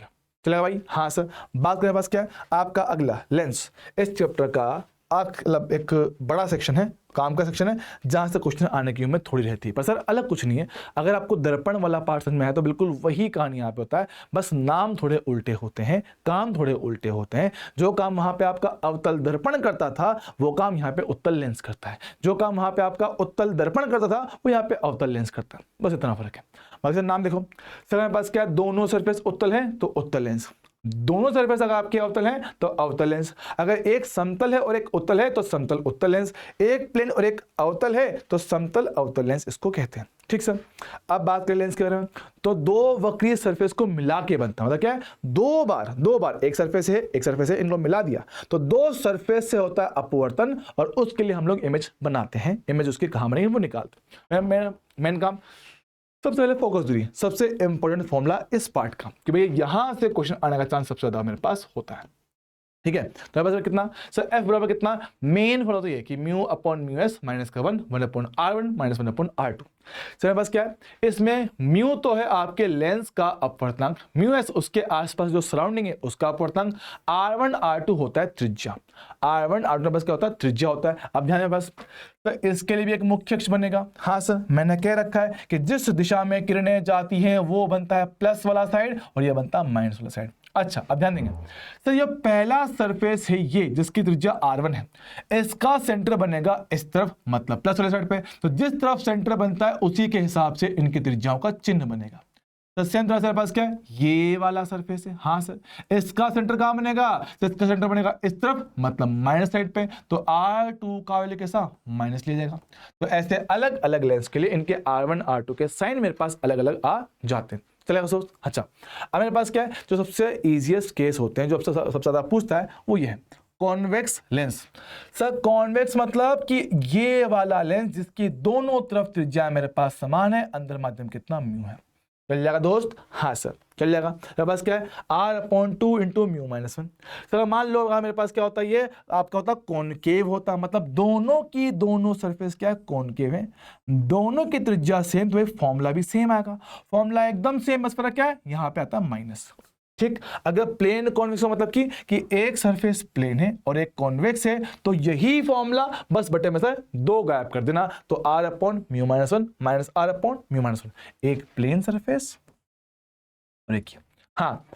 सबसे ज्यादा इंपॉर्टेंट पार्ट मेरे पास यही है क्योंकि क्वेश्चन आपसे यहीं से पूछता है। सर क्वेश्चन कैसे आएगा, देखो, या तो डायरेक्टली इस फॉर्मूले का इस्तेमाल करवा के आपसे वो निकलेगा फोकस, सवाल नंबर 2 कि भैया इस पूरे लेंस को उठा के किसी माध्यम में डाल दे तो नया फोकस दूरी क्या होगा। भैया कुछ नहीं करना है, आपको म्यू के डिवाइड में खाली म्यू सराउंडिंग का भाग दे देना है, आपको क्या मिल जाएगा, वो नया फोकस दूरी मिल जाएगा। अच्छा, तो अगर पूरे सिस्टम को उठा के किसी माध्यम में डाल दें तो यही फोकस दूरी एफ किसी माध्यम है, वही formula r/2 into mu minus, बस फर्क क्या है, म्यू के बटे में आपके सराउंडिंग का जो माध्यम है उसका म्यू डालना है। क्या बोलते हैं, तो माध्यम के अंदर माध्यम है। तो यहां से सवाल बन सकता है, सबसे ज्यादा इंपॉर्टेंट सेक्शन मेरे पास यही है, या फिर कॉन्सेप्ट वाइज सर मेरे पास क्या है, लेंस की प्रकृति। सर लेंस की प्रकृति मतलब कि भाई लेंस दो तरह का काम कर सकता है, एक किरणों को पास ला सकता है, किरणों को दूर भेज सकता है। तो जो लेंस किरणों को पास लाता है उसको बोलते हैं अभिसारी लेंस, अभिसारी लेंस, और जो किरणों को दूर फेंकता है उसको बोलते हैं अपसारी लेंस। क्या बोलते हैं उसको, अपसारी लेंस उसको कहा जाता है। अच्छा, तो हम कहते हैं कि अगर लेंस का अपवर्तनांक ज्यादा है उसके आसपास के माध्यम से, तो जो आपका उत्तल लेंस होता है वो अभिसारी काम करता है। लेकिन अगर म्यू कम हो जाए लेंस का और सराउंडिंग का ज्यादा हो तो आप उसको बोलोगे अपसारी लेंस को कहेंगे, चलेगा, उसको अपसारी लेंस उसको कहा जाएगा। अच्छा, बात करें बस क्या है, आपका अवतल लेंस है। अवतल लेंस में भी क्या है, जब तक लेंस का अपवर्तनांक ज्यादा होता है वो क्या बनता है, अपसारी बनता है, अदरवाइज मेरे पास क्या वो भी अभिसारी बन जाता है। इस पे क्वेश्चन एग्जाम में पूछा गया, कई बार पूछा गया, तो दोबारा भी इस साल आ सकता है, मेरा मानना है। ठीक है, चलेगा। उसके अलावा बस क्या है सर, उसके अलावा बस क्या है, आपके भाई 7 अलग रंग हैं, उसके हिसाब से हम लोग जानते हैं लैम्बडा रेड सबसे बड़ा होता है तो उसका अपवर्तनांक कम आएगा, और जिसका अपवर्तनांक ज्यादा उसकी फोकस दूरी कम, मतलब कि लाल रंग का फोकस सबसे ज्यादा होता है और वोलेट का सबसे कम होता है। पावर ऑफ लेंस क्या होता है, पी बराबर कितना 1/f होता है, 100/f सेंटीमीटर में। ठीक भाई, चलेगा। अगर बात करें दर्पण की, तो दर्पण में फॉर्मूला होता है सेम, दर्पण में फॉर्मूला सेम होता है, बस साथ में होता है माइनस, तो माइनस का 100/f किसमें, सेंटीमीटर में, याद रखना। अच्छा, तब पावर की यूनिट क्या होती है भाई, पावर की यूनिट मेरे पास क्या होता है, डायप्टर होता है, याद रखने का। डायप्टर क्या होता है, इसका यूनिट मेरे पास होगा। चलेगा दोस्त, हाँ जी सर, बहुत बढ़िया, वेरी वेरी वेरी गुड। चलो आगे बढ़ते हैं, अगला पार्ट, कटिंग ऑफ लेंस। केवल लेंस को काट रहे हैं, तो भैया ये बात तो हमने बहुत अच्छे से पढ़ रखा है कि सर अगर आप लोग लेंस को मुख्य अक्ष के समांतर काटते तो फोकस और पोल पे, फोकस और पावर पे कोई फर्क नहीं पड़ता, अनचेंज। लेकिन अगर लेंस को मुख्य अक्ष के लंबवत काटा जाए इस प्रकार से, तो भैया फोकस दूरी क्या है, पहले से डबल हो जाता है और पावर पहले से हाफ हो जाता है। फोकस दूरी पहले से डबल होगा और उसका पावर पहले की तुलना में पास क्या हाफ हो जाएगा। भाई देख लो, हम कर रहे हैं माइंड में, अभी तो काफी सारा बाकी है, उसके बाद अभी भी क्या है, आपका लेक्चर क्या ऑलमोस्ट 1 घंटे का हो चुका है, तो ये पूरा लेक्चर पढ़ाने बैठता 10-11 घंटे लग जाता उसको पूरा पढ़ने में।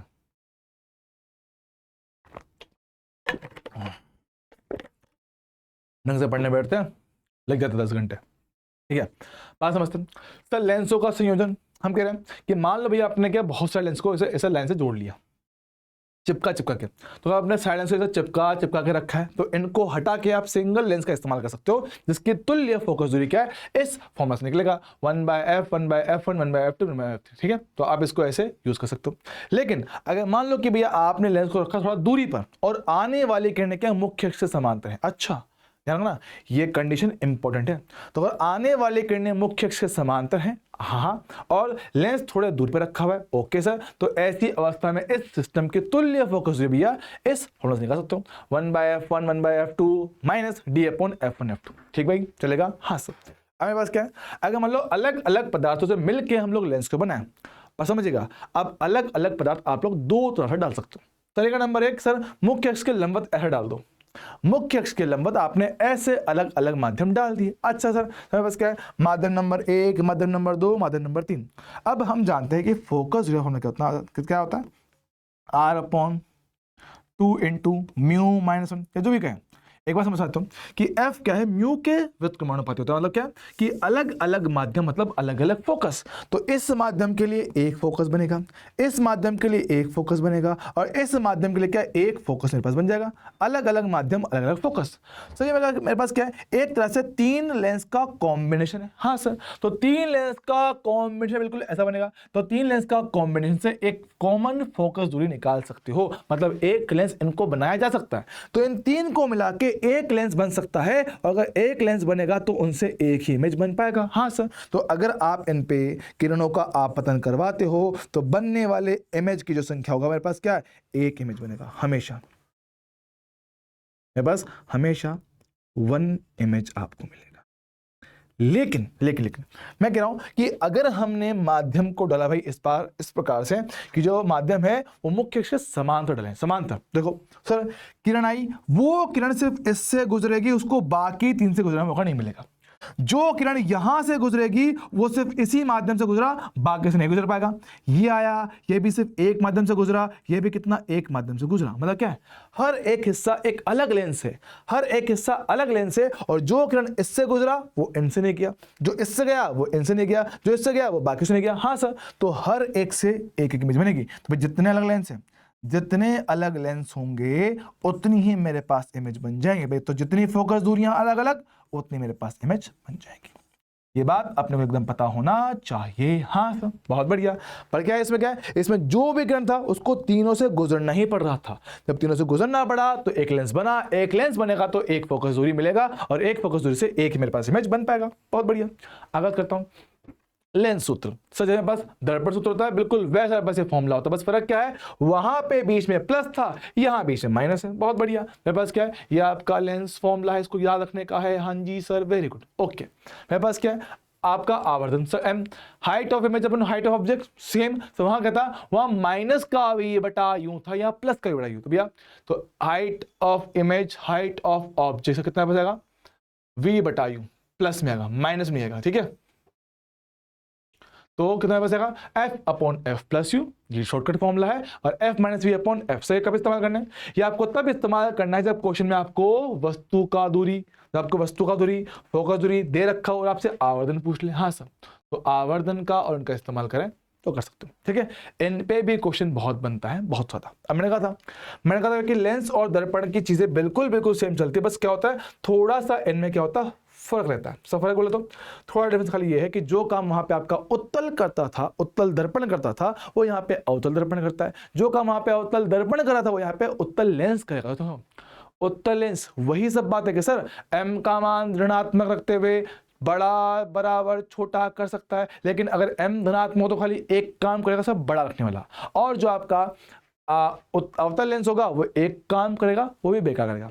मतलब m का मान धनात्मक, आभासी, छोटा और चलता ना, आभासी, छोटा और सीधा बनता है। ठीक है, तो ये बात थोड़ी अपने याद रखने का है। ठीक है, तो ये बताया काम के पॉइंट से, क्योंकि इनसे एग्जाम में क्वेश्चन पूछा गया है, कई बार पूछा गया है, दोबारा भी आ सकता है, तो इनको ध्यान रखना।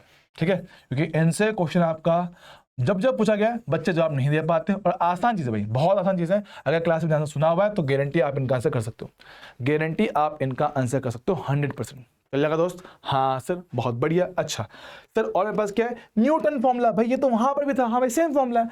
न्यूटन फॉर्मूला क्या होता है हमारे पास, F बराबर under root x1 x2। Sir x1 मेरे पास क्या, सर x1 x2 मेरे पास क्या है, सिंपल दूरी है वस्तु का और प्रतिबिंब का फोकस बिंदु से, ये मेरे पास फॉर्मूला। ओके, अब मेरे पास क्या होता है, एक होता है विस्थापन नियम। हालांकि यहाँ से एग्जाम में क्वेश्चन बहुत कम पूछता है, या पूछा ही नहीं गया आज तक, जहाँ तक मुझे याद है। ठीक है, लेकिन हाँ पढ़ देते हैं, सिंपल।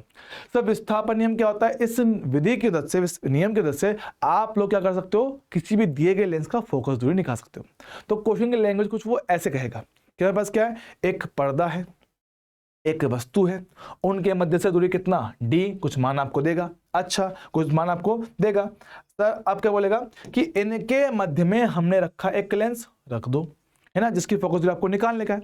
तो उसकी इमेज यहां बन गया, बनेगा, तो उससे आपको एक इमेज मिलेगा, उसकी आकृति मिलेगी। हाँ सर, तो पहली स्थिति से मिलने वाला हाइट ऑफ इमेज h1 कह दोगे, है ना, और आपके पास जो आवर्धन मिलेगा आप उसको m1 कह दोगे। हाँ सर, तो पहले केस में मिलने वाला आवर्धन v बटा u होगा, और हाइट ऑफ इमेज h1 कह दूंगा। ठीक है, h1 कह दूंगा।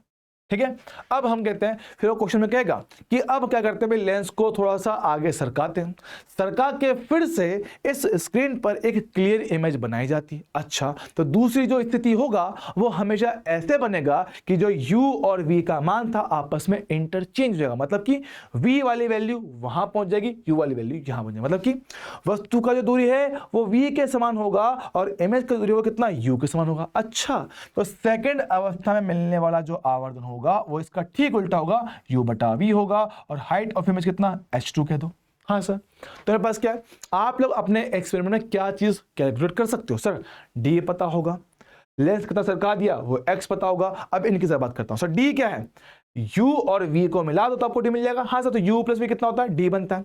अगर इनको घटा दो, भैया u और v को घटा दे जाए तो आपको x मिल जाएगा। सर ठीक है, तो v माइनस कितना मिल जाएगा, x। आप समझो सर, दो समीकरण हैं। हाँ सर, क्या इनको सॉल्व करके आप लोग u और v निकाल सकते हो, सर जी हाँ, दो समीकरण हैं, इनको हल करके प्लस माइनस करके आप लोग u और v निकाल सकते हो। हाँ सब इनको जोड़ लूंगा तो मेरे पास u से u कट जाएगा, v plus v 2v, d plus x, v मिल गया। घटा दोगे तो मेरे पास v से v कट जाएगा, u मिल जाएगा। हाँ सर, तो इनको सॉल्व करके आप लोग u और v निकाल सकते हो। एक बार u और v मिल गया तो फोकस दूरी निकालना कौन सा बड़ी बात है, हमारे पास फॉर्मूला तो है। अरे हाँ सर, इसमें रख के आप लोग आराम से फोकस दूरी निकाल सकते हो। तो इन दोनों से निकालना है u और v, उसको यहां रखना है, फोकस दूरी निकालो, काम खत्म, फंडा क्लियर। ठीक है, बात समझते हैं। m1 m2 की पहली स्थिति का आवर्धन, m2 दूसरी का आवर्धन, दोनों का जो होता है गुणनफल कितना, वो एक के समान होता है। और उनमें अगर हम लोग रख दें तो क्या, height of image upon height of object, इसमें रख दो अपने पास height of image upon height of object. जब वो बातें यहां पर रखेंगे तो बस क्या है, हाइट ऑफ ऑब्जेक्ट बराबर होगा √h1 h2। काम की बात है, हालांकि क्वेश्चन पूछा नहीं गया, लेकिन हाँ क्वेश्चन अगर आता है तो हर किसी से होगा भी नहीं, हर किसी से होगा भी नहीं, आधे टीचर्स को करवाते भी नहीं। तो भैया पॉइंट काम का याद रखेगा, इंपॉर्टेंट है। चल जाएगा दोस्तों, ओके ओके ओके। चलो आई होप यहाँ पे सारी बातें अपने क्लियर होगा। आगे बढ़ते हैं, अगला पार्ट मेरे पास क्या है, वर्ण विपथन। ठीक है, थ्योरेटिकल पॉइंट है। वर्ण विपथन मतलब क्या होता है, कलर में टूट जाना, रंगों में टूट जाना, रंगों में टूट जाना हम लोग कहते हैं वर्ण विपथन को। समझना, ये मानो मेरे पास कैसे लेंस है, हाँ सर मेरे पास क्या होगा, इसका एक मुख्य अक्ष भी होगा, लो भैया मुख्य अक्ष ले आते हैं, देखो ठीक है। अब क्या किया सर, आपने क्या, आपने इस पर डाला है श्वेत प्रकाश, आपने क्या तो आपने इस लेंस पे क्या है, श्वेत प्रकाश को डाल दिया। हाँ सबने डाल दिया।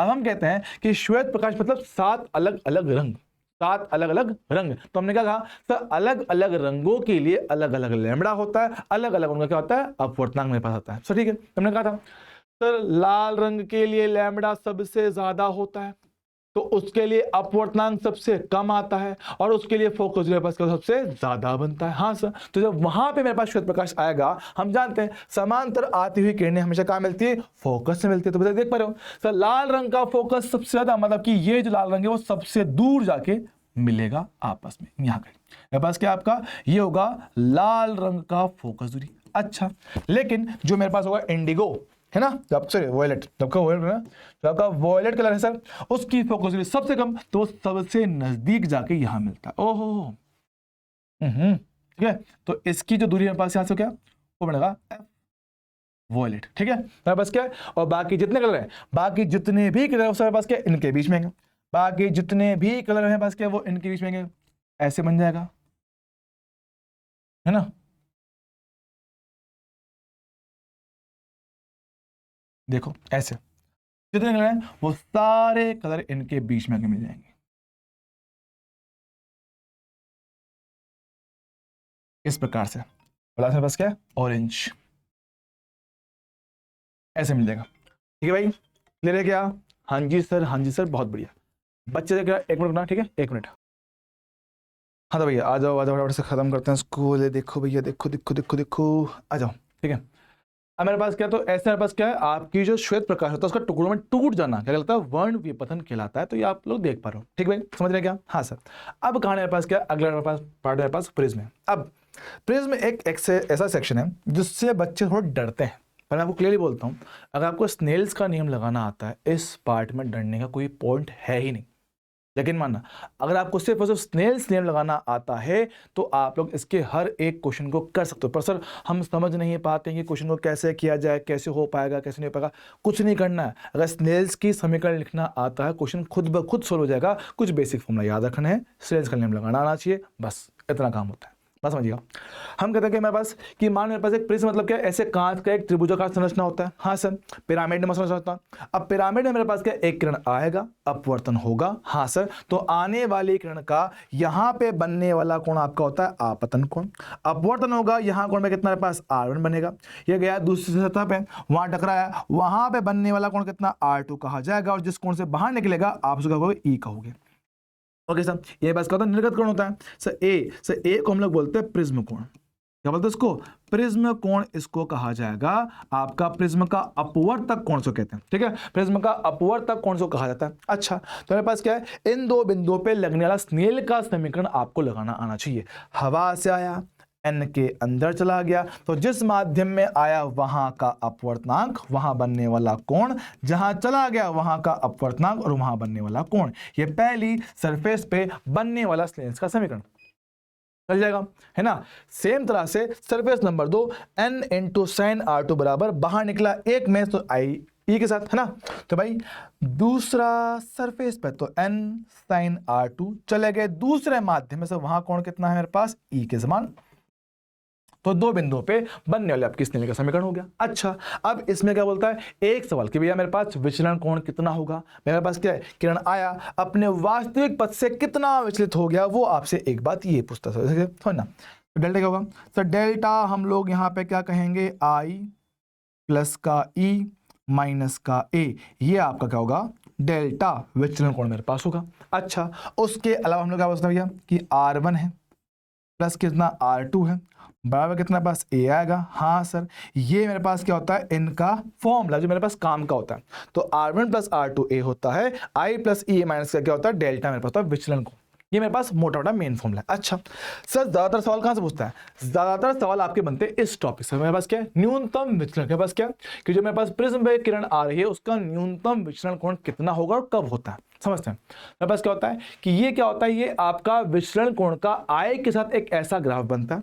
इसके बेस पे मेरे पास क्या, हम लोग एक सिंपल सी बात कर सकते हैं। मेरे पास क्या कि न्यूनतम विचलन आपको तब मिलता है जब मेरे पास आय और ई बराबर होता है। कैसे पता, एक्सपेरिमेंट से, सिर्फ और सिर्फ एक्सपेरिमेंट से ये बात अपने को क्लियर हो सकता है, ठीक है। तो मेरे पास क्या है कि यदि आई और ई आपस में बराबर है, अगर आई और ई मेरे पास बराबर होंगे तो R1 R2 भी बराबर होंगे और आपके प्रिज्म कोण के आधे के समान होंगे। ये बात याद रखने का है, ठीक सर। अब तो इसके आधार पे मेरे पास क्या, इसके आधार पे मेरे पास क्या, आने वाला न्यूनतम विचलन का मान कितना होता है, 2i माइनस ए होता है। ये पता है बहुत है, ये पता है बहुत है। अब अगर मेरे पास क्या है, दिया गया प्रिज्म समद्विबाहु है या समबाहु है, सारे वजह समान है, तो ऐसी अवस्था में न्यूनतम विचलन वाले केस में आपके बीच में जो किरण गुजर रहा होता है वो आधार के समांतर होता है।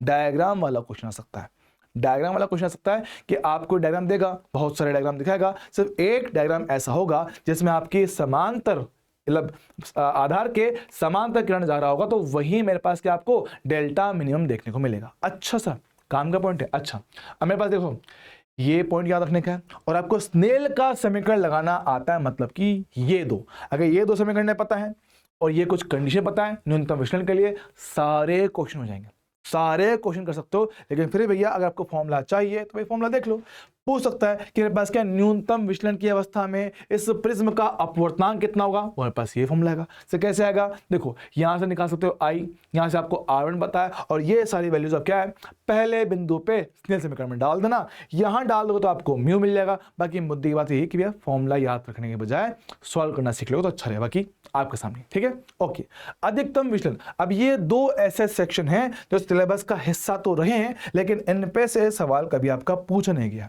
और पूछेगा डायरेक्टली पॉइंट पूछता है कि भाई हाँ भाई इसका आंसर क्या होगा, सिंपल ही, ठीक है। अधिकतम विचलन, ये तो क्या है न्यूनतम, बात कर रहा हूं अधिकतम कि मैक्सिमम कितना हो सकता है। तो समझना मेरे पास क्या, डेल्टा का बेसिक फॉर्मूला होता है आई प्लस ई माइनस का ए, समझिएगा। डेल्टा करना है ज्यादा, जितना ज्यादा हो पाए उतना ज्यादा, तो जितना ज्यादा हो पाए उतना ज्यादा करना, समझना। देखो प्रिज्म का कोण तो चेंज होने से रहा, तो प्रिज्म तो बन चुका है ना, वो तो फिक्स है। अब जब प्रकाश किरण आ रहा है वो भी चेंज नहीं कर सकता, कि जो किरण मेरे पास आ रही है अगर उसका आपतन कोण दिया तो वो भी चेंज नहीं हो सकता। बचा क्या, तो बचा मेरे पास ई, के भाई ई को कर दो बड़ा, तो ई जितना बड़ा रहेगा डेल्टा मेरे पास उतना ही बड़ा होगा। हाँ सर, अब से ई बढ़ते बढ़ते मैक्सिमम कितना हो सकता है सर, 90 हो सकता है।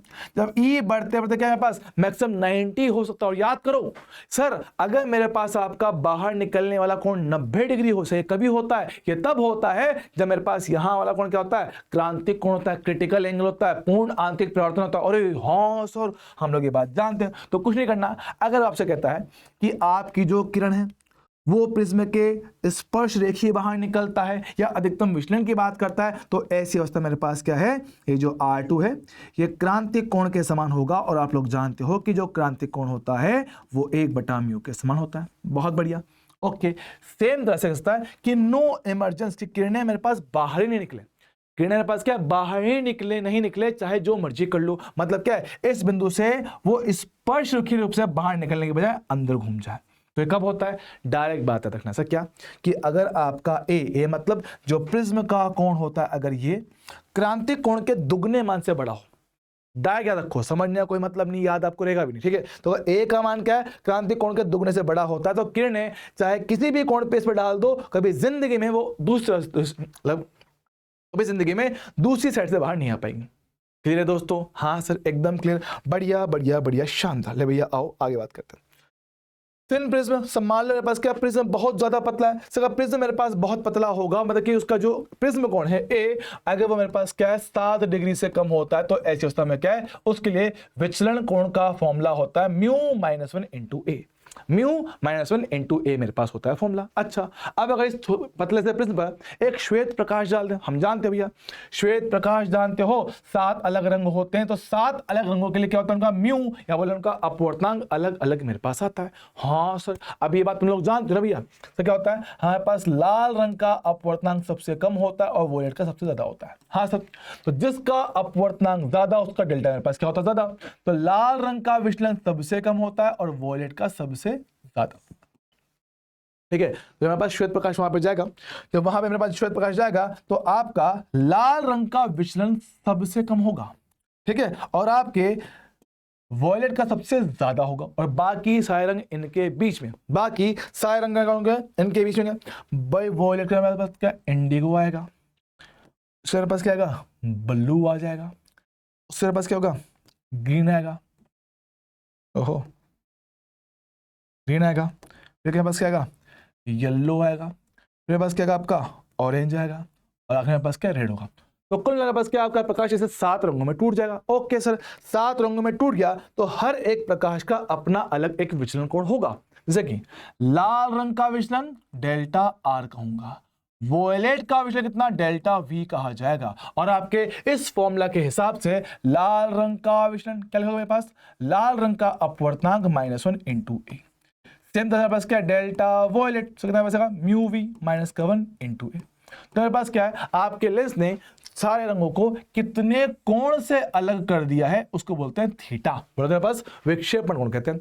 तो विक्षेपण कोण क्या है, वोयलेट माइनस रेड का विचलन कोण। अच्छा घटाओगे सोल्व करोगे मेरे पास क्या है ये फॉर्मूला बन जाएगा, डायरेक्टली याद रखने का। अच्छा साथ में बोलते हैं विक्षेपण क्षमता। क्षमता मतलब क्या होता है मेरे पास क्या, श्वेत प्रकाश को रंगों में तोड़ने की क्षमता, कि भाई क्या आप उनको कितना ज्यादा अलग कर पा रहे हो, कितना, ये क्या है मच्छर साले, कितना ज्यादा आप उनको अलग कर पा रहे हो। अच्छा, तो अलग करने वाला मेरे पास क्या होता है क्षमता दिखाता है इस फॉर्मूला से, W = θ/Δy।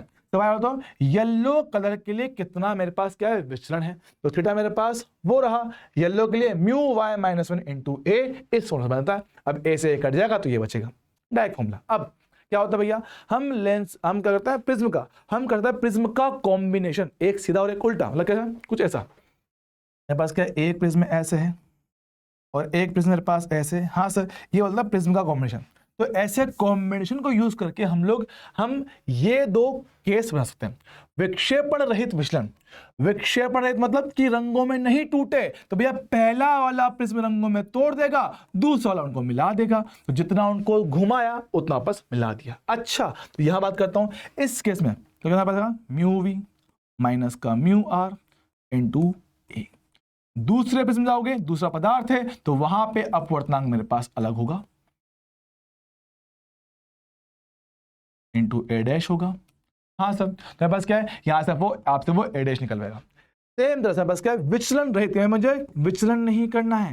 अगर विचलन मुझे नहीं करना है तो जितना विचलन एक ने किया उतना दूसरे ने कर डाला। अच्छा, यहां पे कितना होगा, सही मेरे पास होगा μy - 1 × a बराबर μy' - 1 × a', ये मेरे पास होगा। ठीक है भाई, आई होप ये पार्ट आपको क्लियर होगा।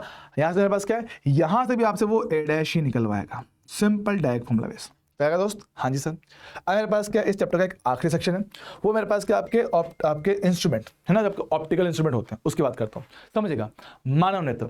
सर नेत्र क्या होता है? जिससे आप लोग चीजें देख पा रहे हो। अब इनकी क्या होती है? एक सीमा होती है कि भैया एक होता है नियर पॉइंट, एक होता है फार पॉइंट। मतलब क्या है? एक स्वस्थ आदमी इन दो फिक्स बिंदुओं के बीच में ही देख पाता है। अब क्या होता है? स्वस्थ आदमी के लिए जो नियर पॉइंट होता है वो कितना मेरे पास 25 सेंटीमीटर का होता है, और फार पॉइंट आपका होता है अनंत। अब अगर स्वस्थ आदमी के इन दो बिंदुओं में बदलाव हो जाए तो उसको बोलते हैं भैया कि आदमी की जो आंखें वो स्वस्थ नहीं है, उनमें कुछ बीमारी है। अच्छा, मेरे पास क्या है? सबसे पहली बीमारी जो होती है निकट दृष्टि दोष। लिखा हुआ है निकट, कि निकट की चीजें साफ साफ दिख पाएंगे लेकिन दूर की नहीं दिख पाएंगे। अच्छा, तो क्या होता है? आप क्या होता है? दूर की नजर कमजोर होती है। निकट का दिख रहा है लेकिन दूर की नजर कमजोर है, तो दूर की चीजें नहीं दिख पाएंगे। सर क्यों नहीं बन पाती? क्योंकि मेरे पास क्या होता है? जो इमेज होता है, इमेज रेटिना के पहले बन जाती है। इमेज रेटिना के पहले बन जाती है। अच्छा, जब रेटिना पहले बन जाएगी तो इनको सही करने के लिए हम लोग क्या करते हैं? एक अवतल लेंस लगाते हैं। इनको सही करने के लिए करते हैं एक अवतल लेंस का इस्तेमाल कर लिया जाता है। ठीक सर, अवतल लेंस का इस्तेमाल कर लिया जाता है। अच्छा सर, आपका दूर दृष्टि दोष बस क्या है कि दूर की चीजें साफ साफ दिख रही है, दूर का सब कुछ दिख रहा है लेकिन पास की चीजें देखने में तकलीफ आती है। अच्छा, तो भाई नजदीक की नजर कमजोर है, पास की नजर कमजोर होता है। सर ऐसा क्यों होता है? ऐसा भाई इसलिए होता है क्योंकि आपका जो इमेज है वो रेटिना के पीछे बनता है। वो क्या होता है मेरे पास? रेटिना के पीछे मेरे पास बनता है। हाँ सर, तो और ऐसे कैसे मेरे पास क्या होता है? जो इनको सही करने के लिए लेंस इस्तेमाल होता है वो आपका होता है उत्तल लेंस। क्या होता है? इनको ठीक करने में मेरे पास क्या होता है? आपका उत्तल लेंस का उपयोग हम लोग कर लेते हैं। एक मिनट ना, मेरा एक पॉइंट क्लियर कर लो, क्योंकि मुझे थोड़ा डाउट सा है इस पे। ठीक है, एक मिनट रुकना,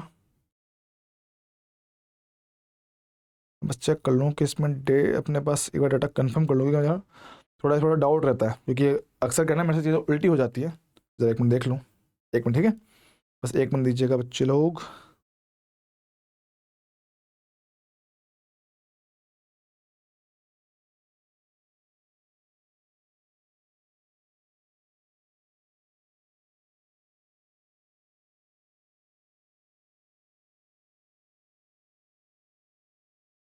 एक मिनट दीजिए। सॉरी बच्चों।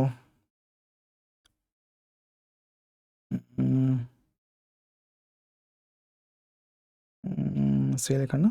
हाँ सही है, सही सही है, ठीक है, सही है, चल जाएगा। ठीक है, बात करें मेरे पास क्या अगला? जरा दृष्टि दोष। क्या होता है? तो जिनके दोनों पॉइंट खराब है, इनका near point and far point दोनों ही खराब होते हैं। मतलब क्या है? इनको दूर का और पास का दोनों का ठीक से दिखाई नहीं देता है, तो इनको ठीक करने के लिए मुझे क्या है? आपको दोनों तरह के लेंस का इस्तेमाल करना पड़ता है। दोनों उसमें लेंस होते हैं, उनके चश्मे में दोनों लेंस मेरे पास होता है। और अति बिंदुकता एस्टिग्मेटिज्म इसमें क्या होता है?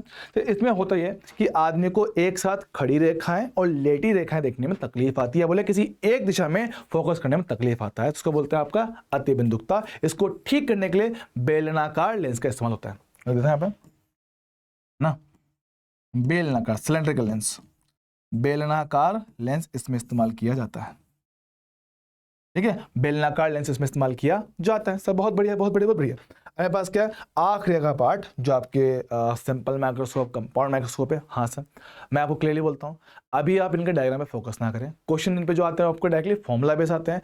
क्वेश्चन टफ आया तो किसी से नहीं होगा, फॉर्मूला बेस आएगा तो आपको वो करना चाहिए। ठीक है, समझते हैं। सिंपल माइक्रोस्कोप क्या होता है? एक अकेला लेंस होता है। उस अकेले लेंस से मेरे पास क्या, मुझे इमेज को बड़ा करना है, छोटी चीजों को बड़ा करके देखना होता है। तो क्या कहते हैं कि पहला केस, अगर मुझे अंतिम इमेज v कहां चाहिए? अनंत पे, तो अंतिम इमेज अनंत पे चाहिए होता है, तो आवर्धन का फॉर्मूला होता है d/f। सो d क्या है? तो d मेरे पास होता है स्पष्ट दृष्टि की न्यूनतम दूरी। स्पष्ट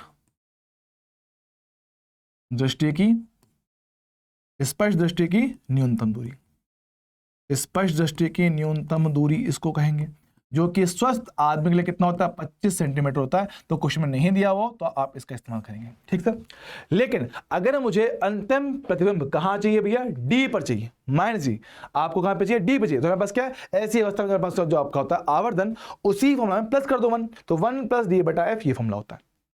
आपका मैक्सिमम चांस क्वेश्चन यहीं से बनने का है। कंपाउंड से क्वेश्चन नहीं बनता क्योंकि थोड़ा सा कॉम्प्लेक्स होता है, थोड़ा टाइम लगता है, ठीक है। तो यहां से क्वेश्चन आने की उम्मीद थोड़ी कम है, लेकिन फिर भी अगर पूछ ले भैया मन में कीड़ा आ जाए, क्या बोलता है, अगर अनंत पे इमेज चाहिए तो भाई m का होना क्या होता है, v नॉट बटा u नॉट d बटा f। समझ क्या, इसमें दो लेंस होते हैं। समझ क्या होता है, दो लेंस मेरे पास होता है कंपाउंड के लिए। भैया क्या होता है, एक मेरे पास होता है वस्तु, एक मेरे पास क्या है, वस्तु है, उसकी इमेज बनानी है, तो वो लेंस जो वस्तु के पास में होता है, ऑब्जेक्ट के पास होता है, सो उसको बोलते हैं हम लोग ऑब्जेक्टिव। जो लेंस आपका इसके पास में होता है उसको बोलते हैं ऑब्जेक्टिव। सही बोलो ना, ठीक है, ये आपका होता है ऑब्जेक्टिव। और जो आंखों के पास होता है वो थोड़ा सा बड़ा होता है, आई पीस होता है, ठीक है। तो आपका इससे वस्तु का दूरी बनता है, वस्तु का दूरी UO, जहां इसका इमेज बनेगा उसका दूरी बनेगा कितना, VO। मेरे पास कितना, V नॉट बटा U नॉट D बटा FE। यहां से अगर मुझे अंतिम में कहां चाहिए, D पे चाहिए, तो भाई इसके लिए पहले के लिए V नॉट बटा U नॉट बनेगा 1 प्लस D बटा FE बनेगा। भाई दो लेंसों के आवर्धन का गुणनफल, भाई तुम्हारा आवर्धन M1, तुम्हारा आवर्धन M2, तो टोटल M जो मेरे पास होता है वो दोनों के M का गुणनफल मेरे पास होता है। ये बात हमें क्लियर होना चाहिए। चलेगा दोस्त, हाँ जी सर बहुत बढ़िया, वेरी वेरी गुड। अच्छा, बात करें मेरे पास क्या है, इसी में मेरे पास क्या है, आपसे जो एक चीज और पूछता है वो क्या, कि ट्यूब की लंबाई। सर ट्यूब मतलब कि दोनों लेंसों के मध्य का दूरी ये L कितना होता है। मेरे पास क्या होता है, यू आर V नॉट। अब ये मेरे पास फर्स्ट इमेज बनता है इसका, इस लेंस से दूरी को कहते हैं हम लोग U बोलो तो आपके वस्तु का दूरी, लेकिन किसके लिए, आई पीस नेत्रिका लेंस के लिए। ये होता है अभिदर्शक, ये होता है नेत्रिका। अच्छा, तो लेंथ का फॉर्मूला कितना होता है, V नॉट प्लस UE होता है। लेकिन आपको इसमें इमेज कहाँ चाहिए, अनंत पे चाहिए। तो अनंत पे इमेज बनाने के लिए वस्तु कहाँ, फोकस FE पे होना चाहिए। तो V नॉट प्लस UE का मान कितना, FE बन जाएगा। और उस केस में आपको कहाँ, D पे चाहिए, तो D के लिए आप लोग U निकाल सकते हो। किससे, आपके लेंस फॉर्मूला से। इसमें वैल्यू को डाल के आप लोग क्या है, U निकाल सकते हो। U मिल जाएगा तो U मिल जाएगा तो आपको लेंथ मिल जाएगी। बाकी यहां से सवाल आने की उम्मीद थोड़ी कम ही रहती है। बाकी मेजर फोकस इस पर रहेगा। क्वेश्चन जो बनता है मेरे पास कहां से, वो बनता है इससे, एस्ट्रोनॉमिकल टेलीस्कोप, खगोलीय दूरदर्शी। लेकिन हाँ, ये एक ऐसा पार्ट, उसके लिए थोड़ा स्पेशल केस है, तो किसका, कंपाउंड माइक्रोस्कोप का। कभी यहां से एम्स में क्वेश्चन आया करते थे। तो भैया हाँ देख लेना कि अगर वस्तु फोकस के बहुत नजदीक रखा होता है, मतलब कि जो वस्तु का दूरी है वो लगभग क्या, फोकस F नोट के बराबर हो जाए, तो इस केस में क्या होता है, जो आपकी लेंथ होती है ना वो लगभग कितना होता है, V नॉट के समान हो जाता है। तो आपका आवर्धन का फॉर्मूला ये बन जाता है। इससे थ्योरेटिकल क्वेश्चन बन सकता है, इससे थ्योरेटिकल सवाल बन सकता है। क्या बोलते हैं कि अगर ट्यूब की लंबाई को बढ़ा दें तो वहां देखना सर उसके हिसाब से क्या M समानुपाती लेंथ के है तो आवर्धन बढ़ जाएगा। अच्छा सर मेरे पास क्या है, अभी दर्शक का फोकस दूरी बढ़ा दे तो सर, तो मेरे पास क्या, ये एक दूसरे के उल्टे हैं, तो इस मेरे पास क्या, आवर्धन कम हो जाएगा। सेम कहानी FE के लिए होगा। मेरे पास क्या, इसको बढ़ाओगे तो M समानुपाती 1 बटा FE के लिए, तो अगेन मेरे पास आवर्धन कम हो जाता है। तो जितना कम फोकस दूरी रहेगा उतना अच्छा आपका आवर्धन मिल सकता है। चलेगा दोस्त, हाँ सर। खगोलीय दूरदर्शी वही सेम कहानी कि आपका अंतिम इमेज कहां, अनंत पे चाहिए, तो आपका जो था आवर्धन कितना, F नॉट बटा FE होगा। और ट्यूब की लंबाई F नॉट प्लस FE होगा। ये आपका सबसे ही ज्यादा इंपॉर्टेंट केस है, यहीं से आपका क्वेश्चन बनने की सबसे ज्यादा उम्मीद रहती है। मेरे पास क्या है, अंतिम इमेज कहां चाहिए, D पे चाहिए। मेरे पास क्या फॉर्मूला, F नॉट बटा FE प्लस 1 प्लस FE बटा D। और ट्यूब की लंबाई भैया, ट्यूब की लंबाई है कितना, F नॉट प्लस UE। तो UE मेरे पास कहां से आएगा, आपको VE पता है, UE निकल जाएगा FAD बटा FE प्लस D। किससे, आपके लेंस फॉर्मूला से। अच्छा तो यहाँ पे सारी बातें लिख दो एक बार। देखो यहाँ पे F नोट का मतलब होता है अभिदर्शक लेंस का फोकस दूरी, अभिदर्शक का फोकस दूरी। FE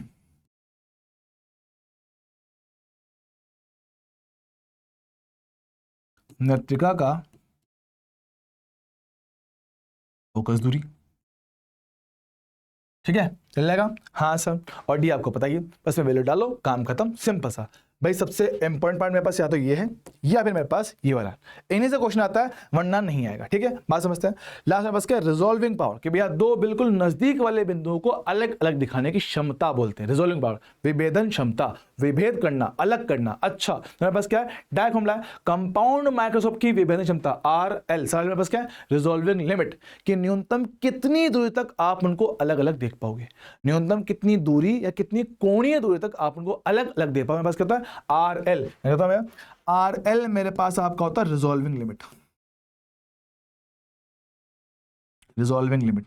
direct formula based question आएगा, कंफर्म है ना। क्या बोलते हैं इसको, विभेदन सीमा इसको कहते हैं इंग्लिश हिंदी में, क्या बोलते हैं इसको, विभेदन सीमा इसको कहा जाएगा।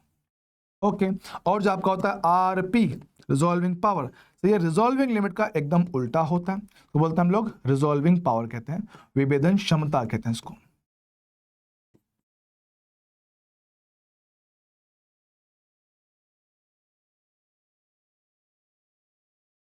विभेदन क्षमता इसको कहा जाएगा। ठीक है भैया, चल जाएगा। हाँ सर, तो रिजॉल्विंग लिमिट मेरे पास क्या है, formula lambda upon 2 mu sin theta, RP 2 mu sin theta upon lambda. Main बात क्या सर, आपकी जो रिजॉल्विंग पावर होती है वो सर क्या, लैम्बडा की व्युत्क्रमानुपाती होती है दोनों ही केस में। तो इन्हीं के आधार पे मेरे पास क्वेश्चन बनता है, डायरेक्ट फॉर्मूला बेस आएगा, याद रखना ये आपकी लिमिट है, ये आपकी वे किसमें आएगी, रेडियन में, ये आपके आएगी इसमें रेडियन में। और पावर मेरे पास क्या है, पावर आपका रेडियन का उल्टा हो, तो 1/रेडियन, ये वाले सेकंड में मेरे पास आएगी। तो ये बात अपने को याद रखने का है, डायरेक्ट फॉर्मूला बेस्ड क्वेश्चन यहां से बनता है। और हाँ, इंपॉर्टेंट सेक्शन है ये भी इस चैप्टर का। तो भैया ये आपका होता है इसका माइंड मैप खत्म। ठीक है, तो बात समझो भैया कि इसका माइंड मैप मैंने जितना हो सकता है उतना ढंग से तमीज से करवा के आपको दिया है, ताकि आपको मेन पॉइंट आपको क्लियर है कि भाई हाँ मुझे किन पॉइंट पे मेजर फोकस रखना है। तो अगर आपने ठीक से समझा है, देखा है, तो बच्चे मुझे नहीं लगता कि इससे ज़्यादा अभी आपको कुछ ज़रूरत है। इसका वन शॉट करने जाओगे बहुत टाइम खराब होगा, और उसके बाद भी आपको वो क्लियरिटी नहीं मिल पाएगी। सर क्यों, क्योंकि फिलहाल आप जल्दबाजी कर रहे हो। जल्दबाजी में कोई भी चीज़ की जाती है तो वो खत्म नहीं हो पाती है। तो इस माइंड मैप को आराम से इत्मीनान से देखना। शायद 1.5 घंटे कुछ हुआ होगा, तो 1.5 घंटा अगर बैठ कर देख लोगे फिर चीज़ें आपके लिए क्लियर रहेंगी। ठीक है बॉस, बाकी मिलता है अगली बार, तब तक के लिए ओके, टाटास बाय, धन्यवाद बच्चों। ये अपना लास्ट सेशन है। आई होप आप सभी लोग अच्छे से मेहनत कर रहे होंगे। ठीक है, मैं आपको बस एक ही बात कहता हूँ, आप सब लोग ना साल भर बहुत मेहनत की है, तो डरना मत, कोई लोड नहीं है। जो इस वक्त आपसे कोई भी नेगेटिव बात करता है उस आदमी से दूर रहो, नेगेटिव थॉट वालों से दूर रहो। कोई सोशल मीडिया मत चलाओ, कोई ये मत करो। मैं कह रहा हूँ अभी आप लोग जितने जगह भटकोगे उतना आपका माइंड डाइवर्ट होगा, उतना आपका टाइम खराब होगा। तो ज़्यादा से ज़्यादा फोकस अपने नोट्स पर रिवीजन पे दो, फॉर्मूला रिवीजन करो, पीवाईक्यू करो, बस कुछ नहीं करना है। एकदम रिलैक्स मोड में रहो कि भाई अपना साल भर बहुत मेहनत किया है, इतना कोई बहुत टफ काम नहीं है, बस आपके माइंड को रिलैक्स रखना है। मैं बोलता हूँ कि अगर आप लोग नोट्स को भी ढंग से पढ़ जाओगे तो आराम से एग्जाम क्रैक कर सकते हो। क्योंकि हाँ, हम लोग इतना ऑनलाइन में पढ़ा जरूर रहे हैं, हम ऑनलाइन में ज़रूर पढ़ा रहे हैं, थोड़ा कंटेंट ऑफलाइन के मुकाबले थोड़ा सा ईजी रखा जाता है, क्योंकि बच्चे भर को बात करने में दिक्कत आती है। हम लोग यहाँ जब पढ़ा होते हैं बहुत ज़्यादा बात नहीं हो पाती, लेकिन ये नहीं है इसका मतलब कि वह कंटेंट इनफ नहीं होता है। कंटेंट आपका बहुत इनफ है। मैं आपको क्लियरली बोलता हूँ कि अगर नोट्स ढंग से पढ़े हैं तो पेपर वहीं से आएगा, पेपर वहीं से आएगा। उसके अलावा और कुछ करने की आपको ज़रूरत नहीं है। सर अगर आपके सारे नोट से ही क्वेश्चन आते हैं तो आप हमें क्वेश्चन प्रैक्टिस क्यों करने को बोलते हो भाई? वो इसलिए ताकि आप लोग क्वेश्चन सीख पाओ, कि बाय चांस मान लो कि अगर कुछ नया क्वेश्चन वहाँ पे एग्जाम में बन जाता है तो आप लोग उसको करने में सक्षम रहें। ठीक है, तो बच्चों सिंपल बात है, मैं आप सभी के लिए वही हर साल कहता हूँ, हर साल वो प्रे करता हूँ कि भैया आप लोग अच्छे से मेहनत कीजिए, पढ़ाई कीजिए, फोकस कीजिए, अपने सपने को पूरा कीजिए, क्योंकि आपका सपना ही हमारा सपना है। अगर आप लोग अपने सपने को पूरा कर सकते हो भैया, उससे ज़्यादा बड़ी और अच्छी खुशी की बात मेरे लिए कुछ नहीं हो सकती है। ठीक है, मैंने आप सबके लिए कुछ नया करने की कोशिश किया, एक बड़े सिस्टम से अलग हुआ। ठीक है, उससे मुझे फिलहाल बहुत सारी परेशानियाँ आ रही हैं, ईमानदारी से बोलता हूँ, मुझे फिलहाल इस वक्त इस चीज़ों में बहुत सारी परेशानियाँ आ रही हैं। तो बस यही है कि बस आप लोग अच्छे से मेहनत कीजिए। ये पूरा स्ट्रगल जो किया गया है वो सिर्फ आपके लिए किया गया है। आप लोग अच्छे से मेहनत कीजिए, पढ़ाई कीजिए, फोकस कीजिए, सपना पूरा कीजिए, अपने अपने माँ बाप का, अपने भाई बहनों का, अपने जो भी बड़े जो आपको सपोर्ट कर रहे हैं उन सब के सपनों को साकार कीजिए। लेकिन मानना, सारी मेहनत साल भर की गई, शायद कई सारी रातें जिसमें आप लोग ठीक से सोए नहीं होंगे, बीमार होने के बाद भी पढ़ रहे होंगे, लेक्चर ले रहे होंगे, लगातार लेक्चर लेना, पढ़ना, टेस्ट देना, वो सब कुछ आपको वर्थ इट लगेगा जिस दिन आपके हाथ में नीट में सिलेक्शन का रिजल्ट होगा और आपको पता होगा कि हाँ, इस बार मैं किसी एक अच्छे गवर्नमेंट कॉलेज में जा रहा हूँ। तो सब कुछ आपके लिए क्या होगा, वर्थ इट लगेगा कि भाई हाँ यार, पूरे साल जो मेहनत की है ना, वो इस खुशी के आगे बहुत छोट लगेगा। जिस दिन आपके हाथ में रिजल्ट होगा ना, उस खुशी के आगे पूरे साल की मेहनत बहुत छोटी फील होगी कि यार मेहनत तो की थी, पर इसकी बात कुछ हो रहा है, इसकी बात कुछ हो रहा है। यकीन मानना, एक बार आंखें बंद करके बस इमेजिन करना कि यार तुमने एग्जाम दिया है, शानदार एग्जाम हुआ है, रिजल्ट वाली डेट आई है, किसी ने अनाउंस किया भी हाँ रिजल्ट आने वाला है, थोड़ा डर है मन में, आंखें बंद किए हुए हो, डर लग रहा है, आपने किसी से अपना लैपटॉप खोला या मोबाइल खोला, उस पर अपना रोल नंबर डाला, क्लिक किया, सबमिट, सामने रिजल्ट खुलता है, आपका स्कोर दिखता है 660, 670, 680, 700 या 720 भी हो सकता है, ठीक है। और ये खुशी के साथ आपके रैंक लिखा होगा वहाँ पर, लिखा भी हाँ अब इतना कन्फर्म है कि इस बार मैं किसी अच्छे मेडिकल कॉलेज में जा रहा हूँ। यकीन मानना, इस वक्त आप सबके रोंगटे खड़े हो रहे होंगे और आपके पीछे खड़े हुए आपके माँ बाप की आंखों में शायद आंसू होंगे। वो इतने खुश होंगे, इतने ज़्यादा खुश होंगे कि आप लोग सोच नहीं सकते हो। और उनका वो खुशी वाला चेहरा देखकर यकीन मानना, उससे बड़ी खुशी आप लोग शायद लाइफ में कभी महसूस नहीं कर पाओगे। यकीन मानना। तो बस बच्चों, लगे रहो, डरना नहीं है, पूरी मेहनत किया है, बस उसको देने का वक्त आ चुका है, ठीक है। ऑल द बेस्ट बच्चों, लगे रहना, ठीक है। बाकी अभी फिलहाल मैं आपसे मिलता रहूँगा कहीं ना कहीं छोटे छोटे तरीक़ों से, ताकि आपको और भी कुछ इन्फॉर्मेशन देता रहूँ। तो बस मिलते हैं अगली बार, तब तक के लिए ओके, टाटास, बाय।